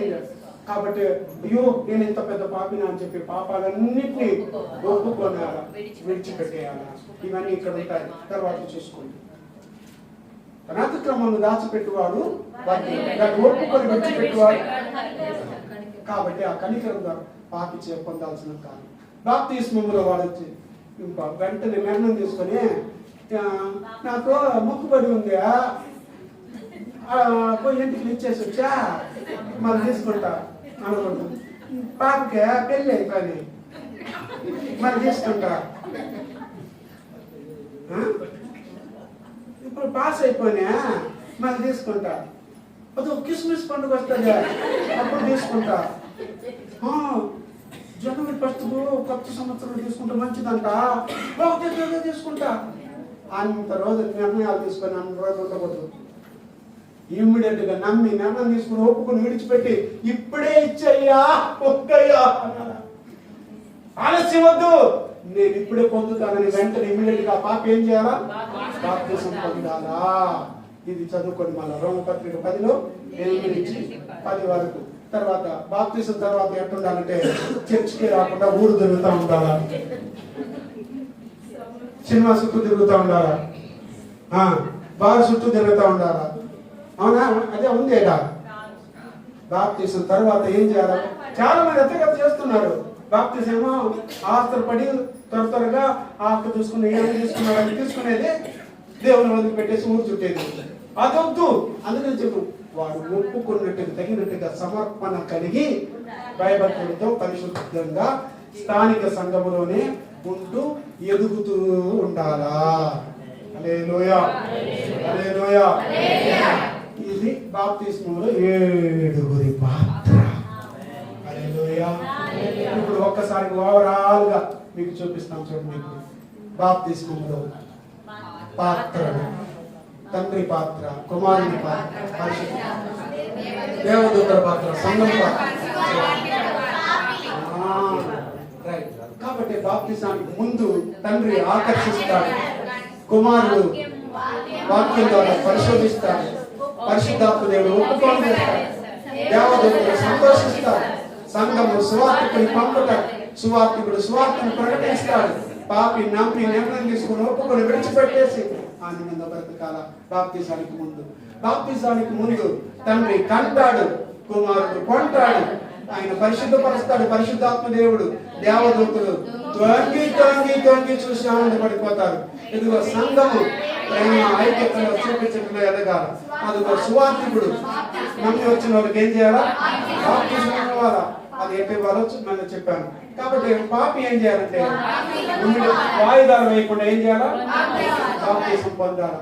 అలాగే ఇప్పుడు బాప్తిజం తర్వాత ఏం చేయాలంటే తండ్రి కోరికలకు మారిపోవాలా, రాజుగా ఏలుబడిలో ఉండాలా, యాజకుడుగా యాజక పాత్ర పోషించాలా, మనము వాక్యం ద్వారా సర్వసత్యంలోకి నడిపిస్తూ ఉండిపోవాలా, పరిచర్య చేయాలా. దేవదూతలు ఏం చేస్తారు? పరిచర్య క్రైస్తవ జీవితంలోకి నడిపిస్తారు. తండ్రి లాగా బాధ్యత వహిస్తాడు సువార్తికుడు. ఎదుగో ఒక పాప ఏం చేస్తారు? ఒప్పుకున్నట్టు సమర్పణ కలిగి జీవించాలి. ఏదైనా 7 పాత్రలు బాప్తిసం తర్వాత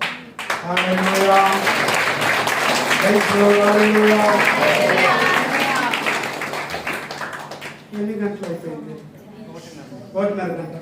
అవి పోయిన వారు చెప్పినంతే కదమ్మా, ఇంకొక అరగంట. దేవునికి స్తోత్రం. బోర్ కొట్టిందా? ఎక్కడైనా మీకు బోర్ కొట్టి చేశాను. సత్యం వింటా ఉంటే, సత్యంలోకి వెళ్తా ఉంటాను, నడిపించబడతా ఉంటాను. మీకు ఇంకా తెలియదు వాక్యాన్ని ఇలాగ మీరు నేర్చుకోండి. ఓకే, సాయంకాలం ముందు చూడము బా బా బా బా. మీరు ఇంకా సంపూర్ణ క్రైస్తవునికి 7 మెట్లు సాయంకాలం చాలా బాగుంటుంది. మీరందరూ రావద్దండి, అదే కదా మీరు చేసేది. ఇదే ఎక్కువ అయిపోతుంది మనకి. ఓకే, ప్రార్థన చేసుకున్నాం.